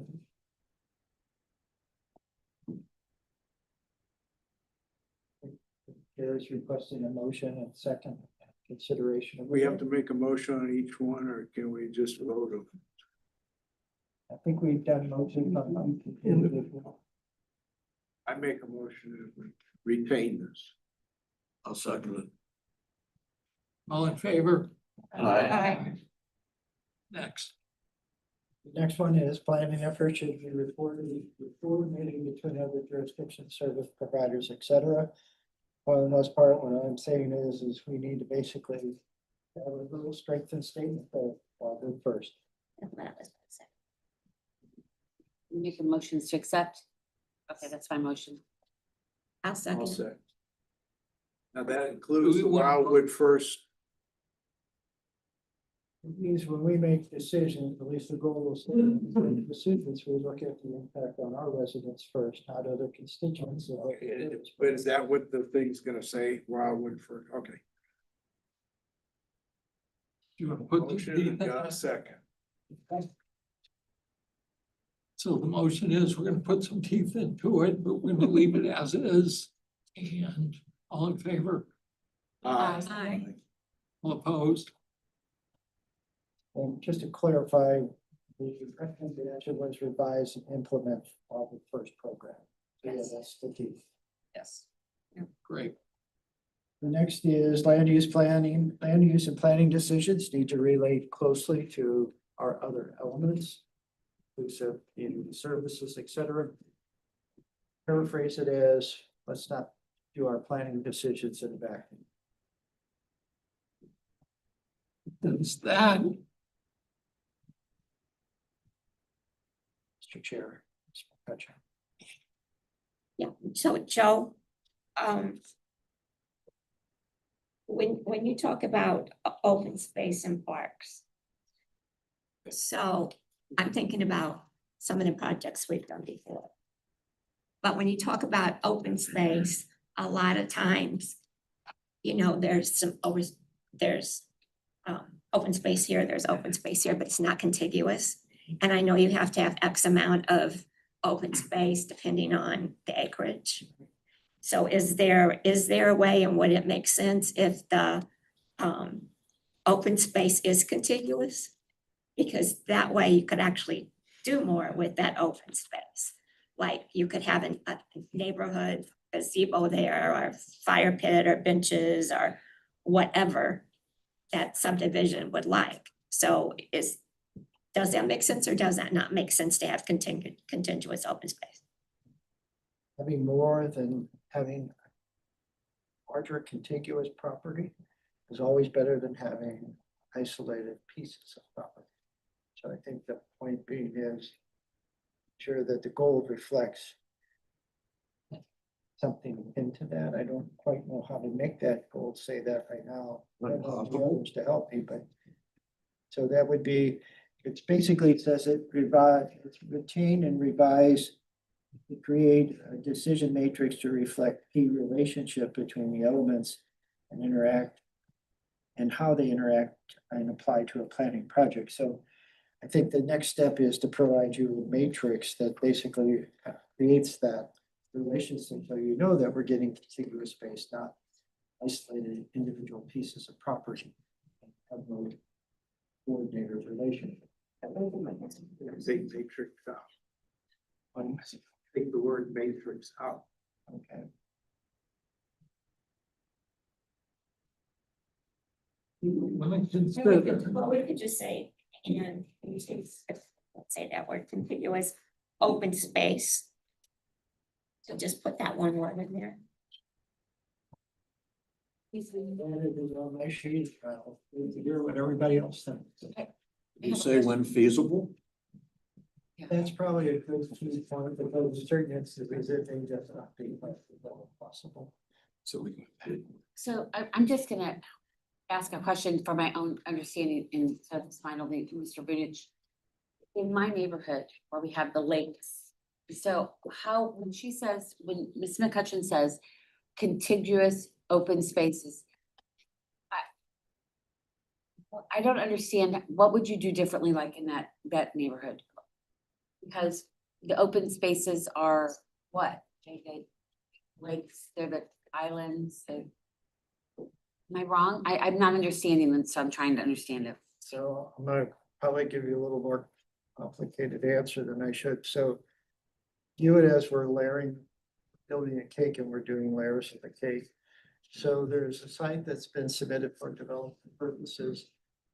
First and foremost, the developer will look and put the streets on the ridge lines. Requires the least amount of grading, gives a level platform for the street and safe. Just sit next to the street. So that's the first layer. Where's the best place to put our infrastructure network, particularly streets and sidewalks? Second layer is our natural resource protection standards.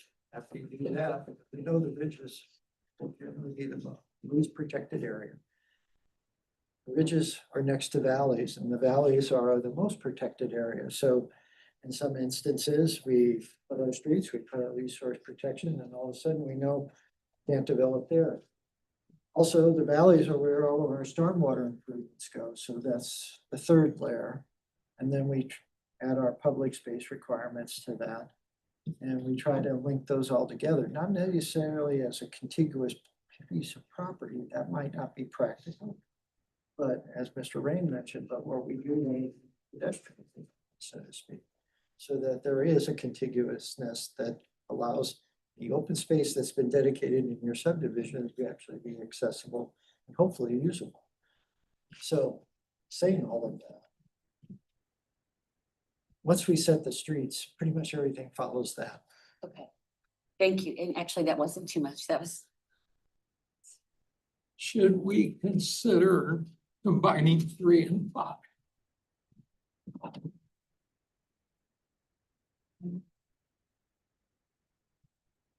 I would argue 5 is more about a practice the city would undertake in terms of its purchasing.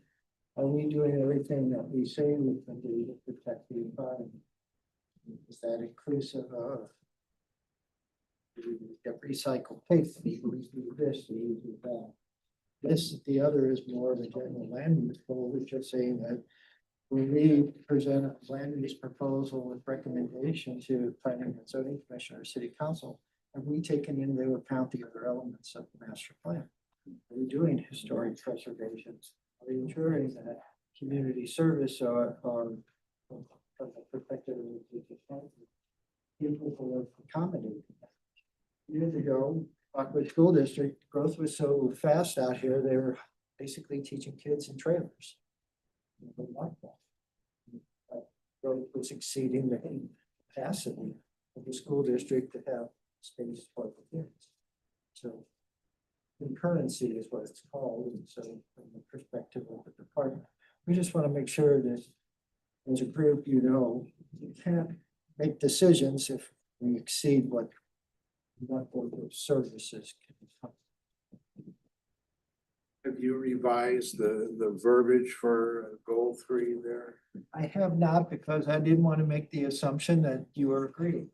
You have to tell Melanie, Travis, and Well, Robin and I. if we're gonna include open spaces and all that, I mean, I don't see where that really affects not having it. So I just from a kind of workman like perspective, when we say recommended action, that's what we don't change it until you tell us it's okay. So that's Well, why yeah, I'd like to know what is okay. I mean, I'm okay with this. It Right. sounds like some people want to add something to it, and I want to know what we're adding so I can. Well, in this case, we have at the end of each of the elements, a table that shows the interrelationship of the goals to different objectives and policies. I don't think it says much because almost all the goals reflect objectives and it's kind of false information. What the department wanted to do is retain what we have, but give a better way of understanding how all these things interrelate to a particular decision. And so I called it a decision matrix. It may not be that, and it may not be something you all agree with. It's a simple goal, don't plan in a vacuum. Maybe that's sufficient. Well, no, then I'll make a motion that we accept the verbiage here on this goal. Looking for a second. I'll second it. So that means the. With continuous the part comes out. recommended enhancements, right? Is that? No, because he hasn't made it. Just approving this. Well, I guess what the department's asking you to act upon is what's the recommended action? Do you concur with that? As part of this. Yeah. So essentially revising what the existing was to reflect additional information as you've recommended. That's it. That's step by step. Well, that's what I. Here we have a motion, we have a second. Second. Restate that. Yeah. So the intent is we provided you the existing wording of the goal. So when we give a commentary, then we have a recommended action. I guess either I'm asking you, we are asking you to either support the recommended action and vote on that, or if you don't, say retain but no change. So that's the concept. We take the goals as they exist, as well as the objectives and policies seriously, but I think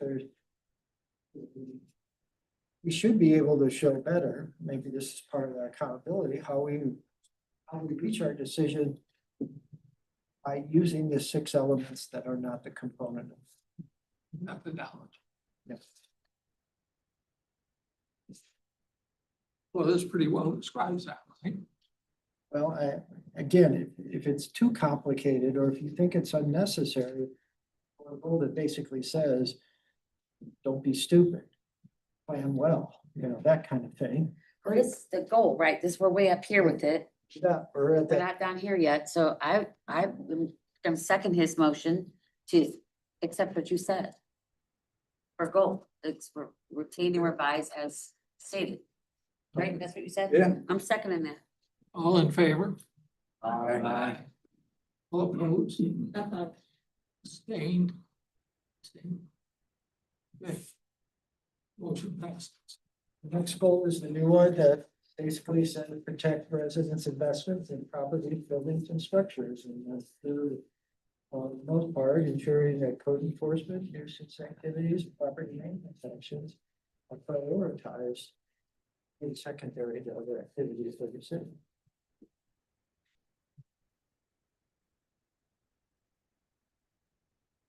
Through city ordinances and national codes. Well, the only national codes that are applied are the building code. We do have a role with that. So building, electrical, mechanical, structural. So Is it worth fine tuning then? that's a decision for all of you. What did you say? National codes. Yes, but what was your question you said? Protect residents' investments in properties, buildings and structures through the enforcement of Wildwood ordinances and national codes. Do we want to have Wildwood ordinances and national codes? So is that pre-building or post-building? In, Or construction? in most instances, it's both. A development site can be left to neglect, meaning that it's a vacant site, but nobody's taking care of it. So the grass grows out the street, blocks visibility, it creates a driving hazard. It could be a development site where, like we talked about, the homeowners associations, people aren't cutting their grass. gets on their neighbor's nerves and it creates an issue. So it can be both, I think. And I'm open to anybody opinion if it's not. Tracy? Doesn't the city codes though have to reflect county and state and federal? So it all narrows it down to if they pass on the city, it's all okay. Am I right? We cannot be contrary to federal law, state statute, and in some instances, county regulations. But in the context of planning and land use decisions, we can certainly, that's a very broad or very simple set of regulations. It's, for the most part, it's more procedural in the state statute telling you how you have to post a public hearing. It doesn't go into the details that makes Wildwood, what protects Wildwood. So, I'm gonna make a motion to approve it as it's stated, because once again, we're up here, and we're not down here. If it's just a goal, I think that the way it's worded is just fine. So my motion is to approve it as stated. Second that. Joe, do you need? How are you gonna enforce it? Do you need to state how you're gonna enforce it, or do you leave it broad? I think as a goal, it doesn't need an enforcement component. That may come later in the policies. Okay, sounds good. Okay, all in favor? Aye. All opposed? Pass it. Good. Well, the next one is develop climate friendly and salient steps for city purchases.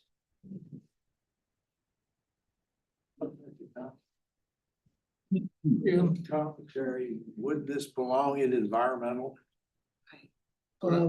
Certainly could, if that's the consensus of the group, we can push on that. First of all, is it something you believe is necessary? And if it's not, then it shouldn't be in there. If it is something you want us to explore in the future, the next 10 years, then yes, we can put it anywhere you like. Cindy? I mean, I feel like it is in alignment with our discussion in the environmental piece. Yeah. So, I mean, I think it definitely is something that I think is value added.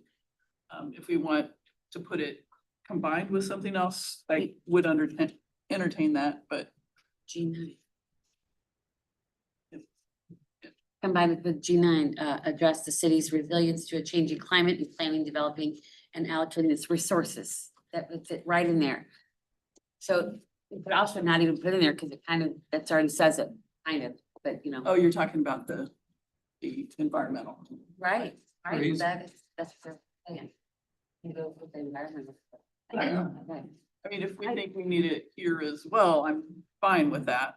But I guess my point was that I like that. Oh, you like that?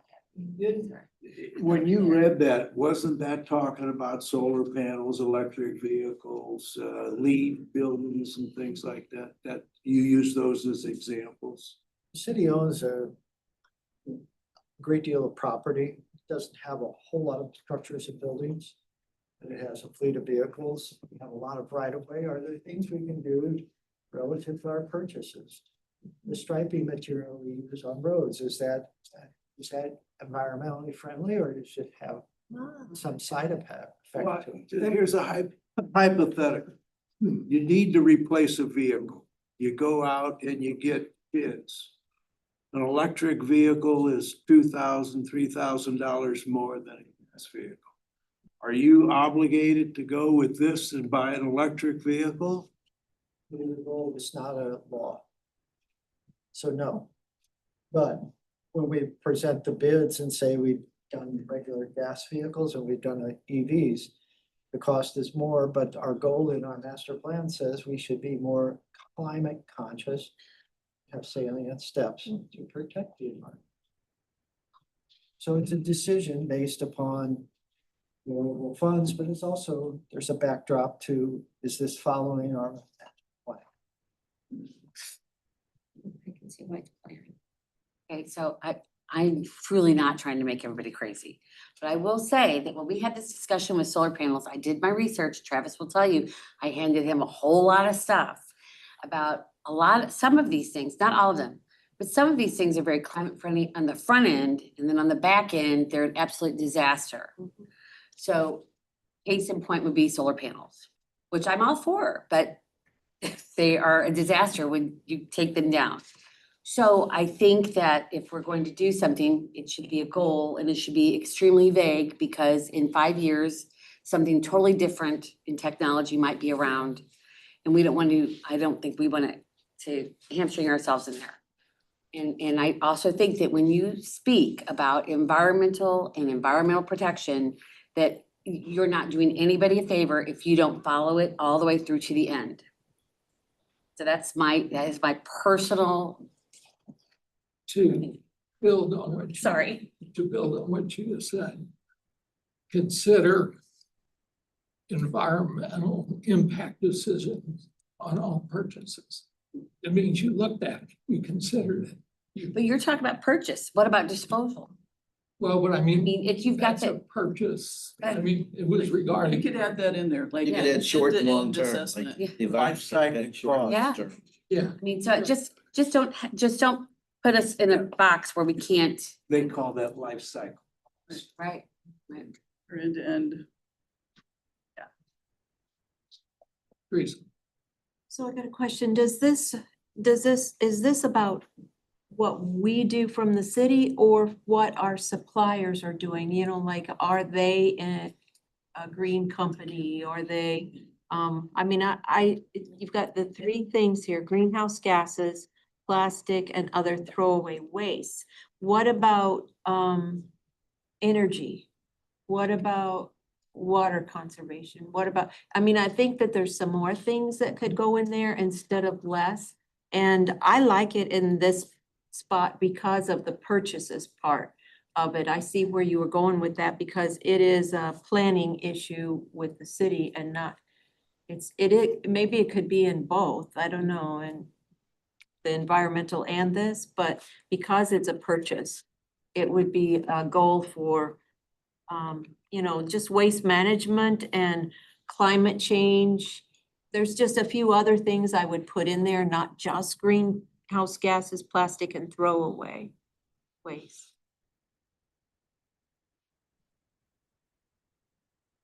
It was intentional not to advocate for laws mandating it on residents.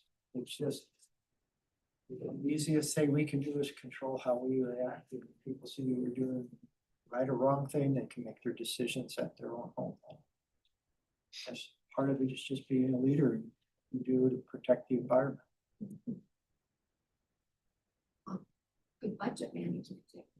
Yeah, oh, of course, yeah, very much so. Can I, That'll always play a role in almost all, everything we can do is, bottom line, it's like if we can't afford it, then we can't do it. I propose a motion to combine some overall input that basically says, consider the short-term and long-term environmental impact on all city purchases. Second that. Can you restate that? Can you restate it? Yeah, consider the long-term and short-term impact on the environment on all city purchases. It's for that. All in favor? Can I ask a question though first? Does it make any sense to have the life cycle element in there? For example, you buy a gas-powered car, it's cheaper, gas costs a certain amount versus electric costs and so forth. It's really easy to get to the right number. Same thing with solar panels, the entire, the positive and negative impacts and the costs associated with that from cradle to grave. That's kind of what we're trying to do. So maybe maybe we have some explicit sentence or a word or something like that in there that does that as well. I think short terms will be and long terms. Well, life cycle, I was getting at life cycle, like Yeah, cradle to grave yeah. life cycle. Life cycle and disposal, yes, something like that, yeah, Yeah. yes. You Don't you you let come us- up with the verbiage. Why don't you let us, we know what you're, I think we know what you want in terms of the goal. Why don't you let us kind of figure it out and bring it back to you? Okay. Got to vote though? Don't we have to vote? we'll vote to let him look at it. Oh. Yeah, I mean, all in favor, Joe looking at it, coming back. Aye. The next one is preserve wildwood's history, culture through cataloging, interpretation, and preservation. This is a new goal, and obviously is reflective of our efforts most recently as well, of trying to preserve those things that make Wildwood unique.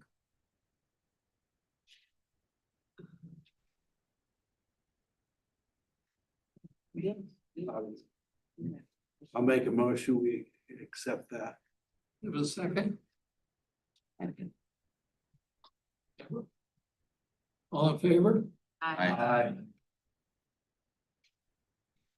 Hey, Joe, I've got just a quick question. Sorry to interrupt. Like right above that, you have added new goal that ensures, updating on regular intervals. Is that kind of out of scope now? Well, I forgot to add the goal.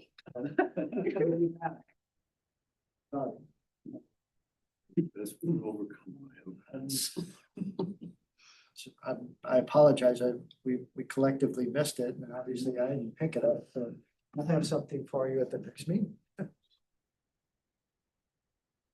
The seventh final goal is develop and focus city resources, protecting the 9 watersheds that define Wildwood. And if you're not familiar, we've had a watershed erosion task force, a group of volunteers. And which have, we've been working on all of the issues we have in the 9 watersheds. It would be amiss, I think, if we didn't do something to address the efforts of that task force. Who is responsible for the watersheds? The state, the Army Corps, the NSD? If they're not private, I mean, is there any private ownership? All of the above. So if it's a Amazon waterway, you have the federal government, which is in the state government, which leads you to MSD, which then leads you to us. MSD's above us. It's an entity, it's a charter agency, taxing and condemnation authority. In many ways, it's a higher level of government, but they also have jurisdiction. All of them, the city, all the same portions of St. Louis County, they don't go west of it. I don't want to get into a big discussion or anything, but it seems to me that the problems that we're having and the lack of cooperation that we're getting, we need to get all these people together in the same room, because I don't know how many cities have 9 watersheds in them. I don't think there's many. I wouldn't think so. And this is a problem, and the state and MSD and they all want to say, hey, it's your problem. But if you try to do something, they're going to come in and say, hey, that's our responsibility, or that's our ownership. And so, we need to have a come to Jesus meeting with all those people. Are you recommending? Yes, I'm you do recommending. all? Well, that's why I said, I don't, No, I'm this saying, one though, here it could be. is fine, but this is above our level. This is something that the mayor needs to initiate. Well, I will just tell you that there's a standing committee of city council, 8 members, administration, public works. They have been talking a great deal about our 9 watersheds, and basically it's come down to, you can't depend on the state legislature and the governor. We've tried to find federal funding multiple times, they've been unsuccessful. And so their pitch now is, we're gonna have to do it locally if we're gonna solve the problem. And they're talking about other funding methods, one of which. And it's gonna take educating the citizenry about what the problem is in all the complications that are connected to it, so that we're all with one voice. I have a question. This is maybe not the best question, but is the major problem with these watersheds erosion? Yes. And what is causing? And besides development that, I'm just asking because I don't know. He said something, that's why I'm laughing. I'm sorry. I'm not up to date on watersheds and I'd really like to understand it better. Well, there's a lot of causes and I don't know if they're in order of priority or what. Rules and or these policies employed by St. Louis County here that were used elsewhere, but the characteristics here are very And you were different. talking about all that grading that was irresponsibly done, and that's has caused the problems with the watersheds. That's one. Okay. The standards that were used for stormwater management were deplorable. Okay. In my opinion, they were established by the Home Builders Association of Greater St. Louis, Okay. not an entity, a governmental entity. So that's it. And most recently, it's just the crazy storms we're getting. I just wanted to understand the situation better. That's all. And part of it is the legacy problem. Uh-huh. Part of it is what we're just seeing. We get storms that, the charts in terms of how much rain they deliver. Right. Thank you. Deborah and I missed it earlier. Two comments.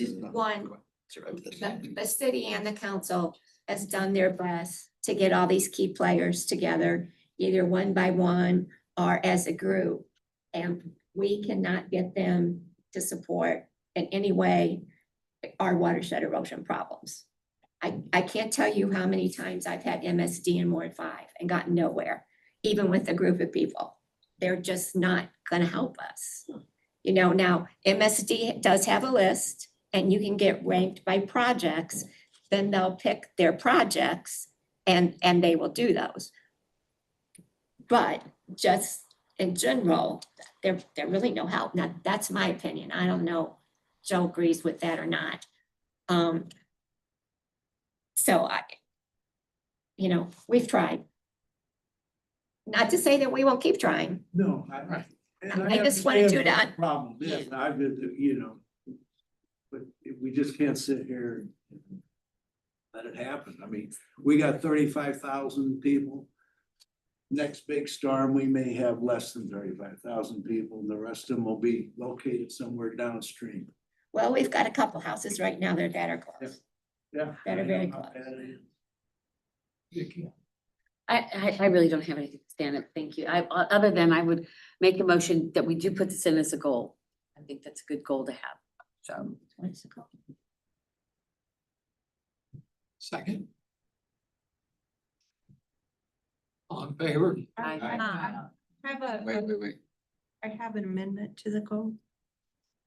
I would amend the goal if possible to include, because this is just one of those examples of what maybe not everyone knows, that the Watershed Erosion Task Force is working on this stormwater master plan.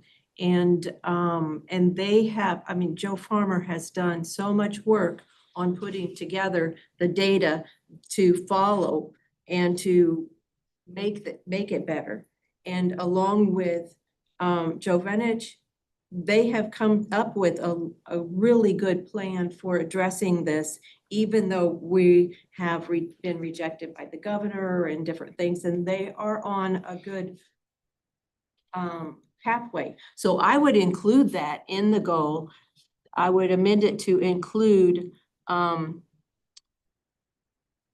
based on data from the stormwater master plan, if that's the one that you think has got the most in it, if it's got all inclusive, I would say that based on the data from the stormwater master plan. Vicky, you okay with that? No. I want just, like just the way it says. I don't think it should be restricted in any way. It's a goal. That might come in or lower down, but it's a goal. So it should be wide and open and far reaching. In 4 years, we might say we're not gonna have a watershed task anymore, or we might change the name. And now it's in this. So I think that this is the big picture. And I think that we can add that as we get down lower and say, use this data. And your motion passed, it would require another motion to amend. Yeah. Well, the motion to amend, if it's seconded, it is voted on first and then it goes to the motion. We already voted. But we already voted on the motion and it. We didn't. You did? he said, get a second, and I said, no, wait. I'm. Was the motion voted on? I have a motion and a second. I don't think that it was voted on unless I missed He it. said all in favor, aye. Everyone said aye, and there was a pause. And she says, I would like to add an amendment. So, I said, I have amendment at the same time. He said we could. I think your amendment came in right after the vote, but let's assume that it did. Does not mean that you can make another recommendation with slightly different verbiage that addresses your issue. Look like your motion would be to amend the approved motion to include that's correct. stormwater management. Because they have worked on this so much to get it down to how we're going to do it. Joe, are they the driving force? It is, for all intents and purposes, it will define everything we've done, everything we hope to do, and how to do it. So it is a comprehensive approach to the 9 watersheds. Is the watershed erosion committee or task force, is that an ad hoc committee or is that permanent? Well, it was intended to be temporary. We're on our 5th year, as I've mentioned.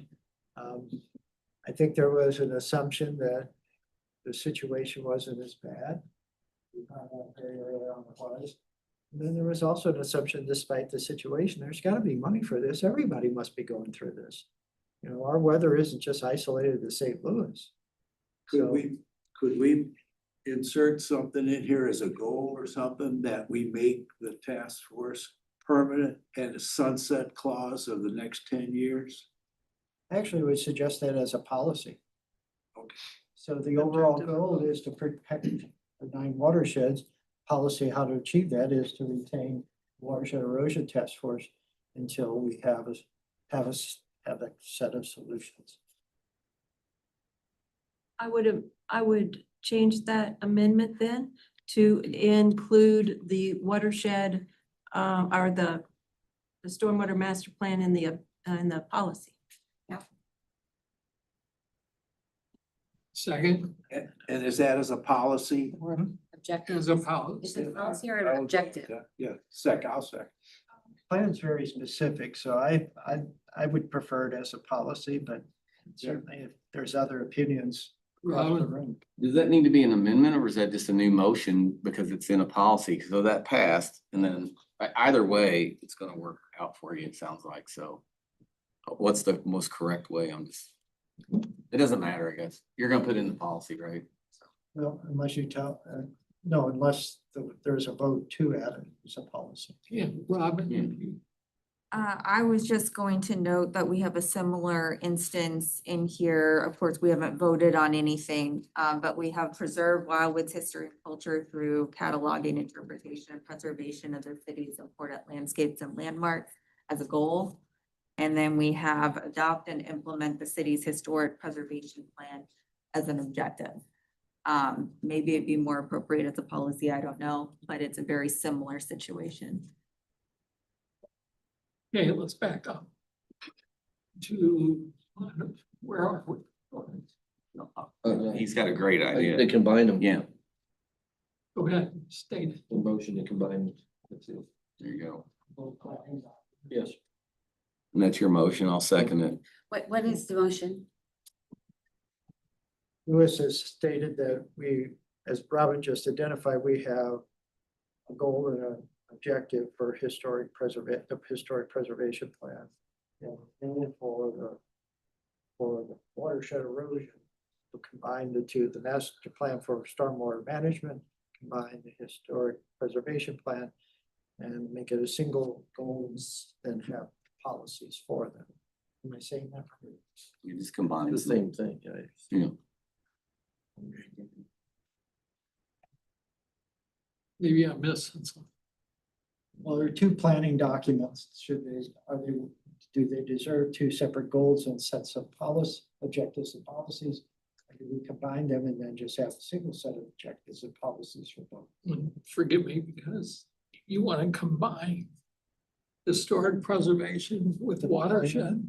The plan, Okay, the planning documents, not necessarily. The objectives and policies were, well, that's purpose, I think, still be separate, because they Right. address different things. right. So not combine. No, there was a motion and a second to combine them. Does that make sense? It does to me. I followed exactly what Mr. Shaken was saying. Yeah, I mean, because it still has this different plan, objectives and policies. Right. But they're geared towards the same thing. Other input? So you would be considering that the watersheds are a important landscape. Essentially. Certainly are, but I guess I'm looking at more as there are two documents that are intended to guide planning decisions. And so that's why we would combine them, but then from that point, we would separate them out because the objectives and policies would be different for both. So why not leave them as they are, as separate? Entirely up to this group. And Can just I ask your consolidate. opinion, what you, as the director of planning, what your opinion would be, what you think would be the best way to handle it? Well, from the department's perspective, yeah, I think keeping them separate probably would be best. I think there's might be a tendency to kind of not treat each as equal partners in the process. I think they need to be. So we need a stormwater management master plan. We need a historic preservation plan. And we combine them. Obviously, it's a goal. I think it's the devil's in the details. So why don't you let us talk amongst ourselves? If it matters at all, they're two very different things in my mind. Yes. Yes. Two very different things because Agreed. we're, yeah, I don't see any similarities at all. So I just, that's why I'm struggling with it. I understand the idea, but I think they're totally different things. Order, did we have a motion in a second? Yeah. We gotta dispose so- of that motion. There's a way to do that. Just table it. Motion to What's that? table, just motion to table it and it's over. And then that stays in the abyss if it's never brought up. So it's over. Everything stays separate. So since I made the second, I can't do that. So someone say I make a motion to table, it's over. That's if you wanna not have the motion acted upon table. Correct. And it sounds like no one wants to. But we Then you gotta have to- dispose. You don't of have to this vote it motion. down. Just say motion to table, we're done. I have a question on procedure. Can I make a motion to keep those two separate? We can't do that. You'll dispose of it. Yeah, when you motion the table, you've done that and you can make the motion to table. It does exactly what you want to do. All right, I make a motion to table it. And that's done. It's that are separate, just what everyone wants. That need to be voted on. No vote required. Correct. You have to have a second. It's not on that table. But okay. If Okay. someone seconded it anyway, it doesn't matter. Now we got a motion. Done. So, yes, sir. I just want to make the observation that really was a smart point to focus on the actual work product, the historical document, the watershed document, and make that the focus of the goals. And so in your verbiage, if you could do that, I think that would probably satisfy everyone. Count on Robin. Make that happen. They can do it. That was a view on it. So that's the set of goals. And there's still one question left. You all, if you missed anything, should we add something? Context of planning, the goals, and what we talked about. Is there anything else?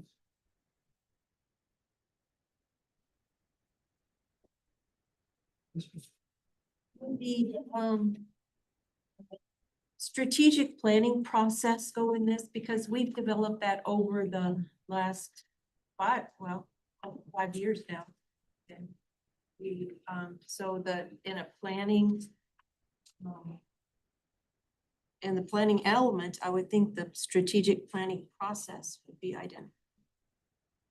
And if you're not familiar, each city council approves a 5-year strategic plan that guides the decision-making process.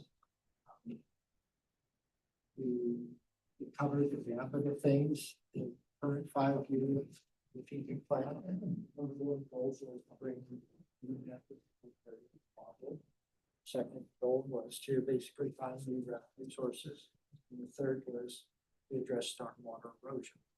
So very general goal, given a 5-year time frame, there's a little more flexibility than all the things. Because it is a planning document that the city council depends on. So it's an omission on my part. Consideration. And I think, yeah, just outlining the process would be really helpful to the next people that do it, because it took us to just come up with this process, a lot of council meetings.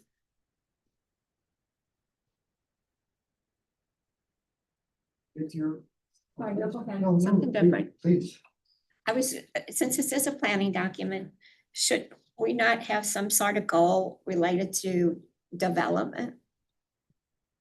Like, development of subdivisions, developer.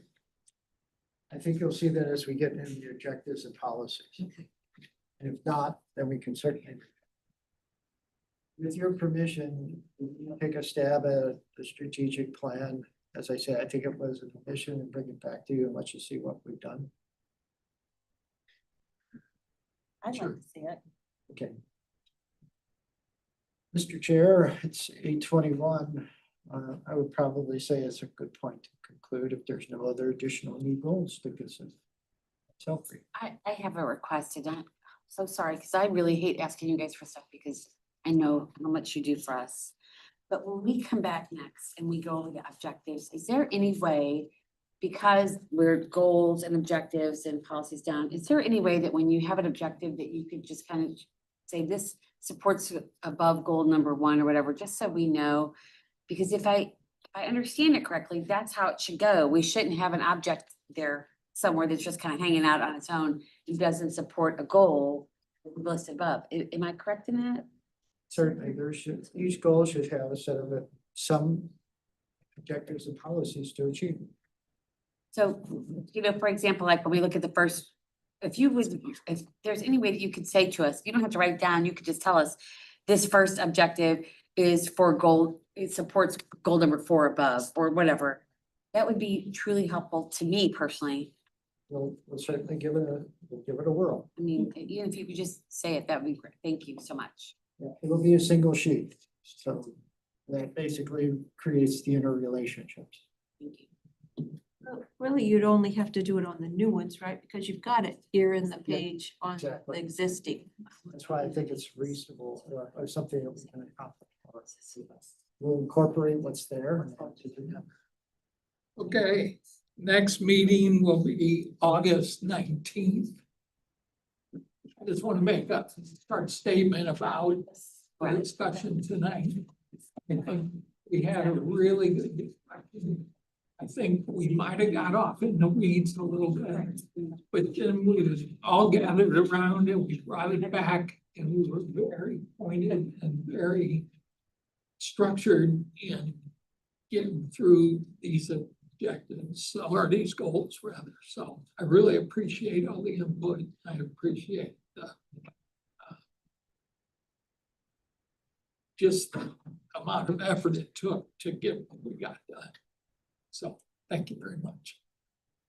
Motion to adjourn. Yeah. All in favor?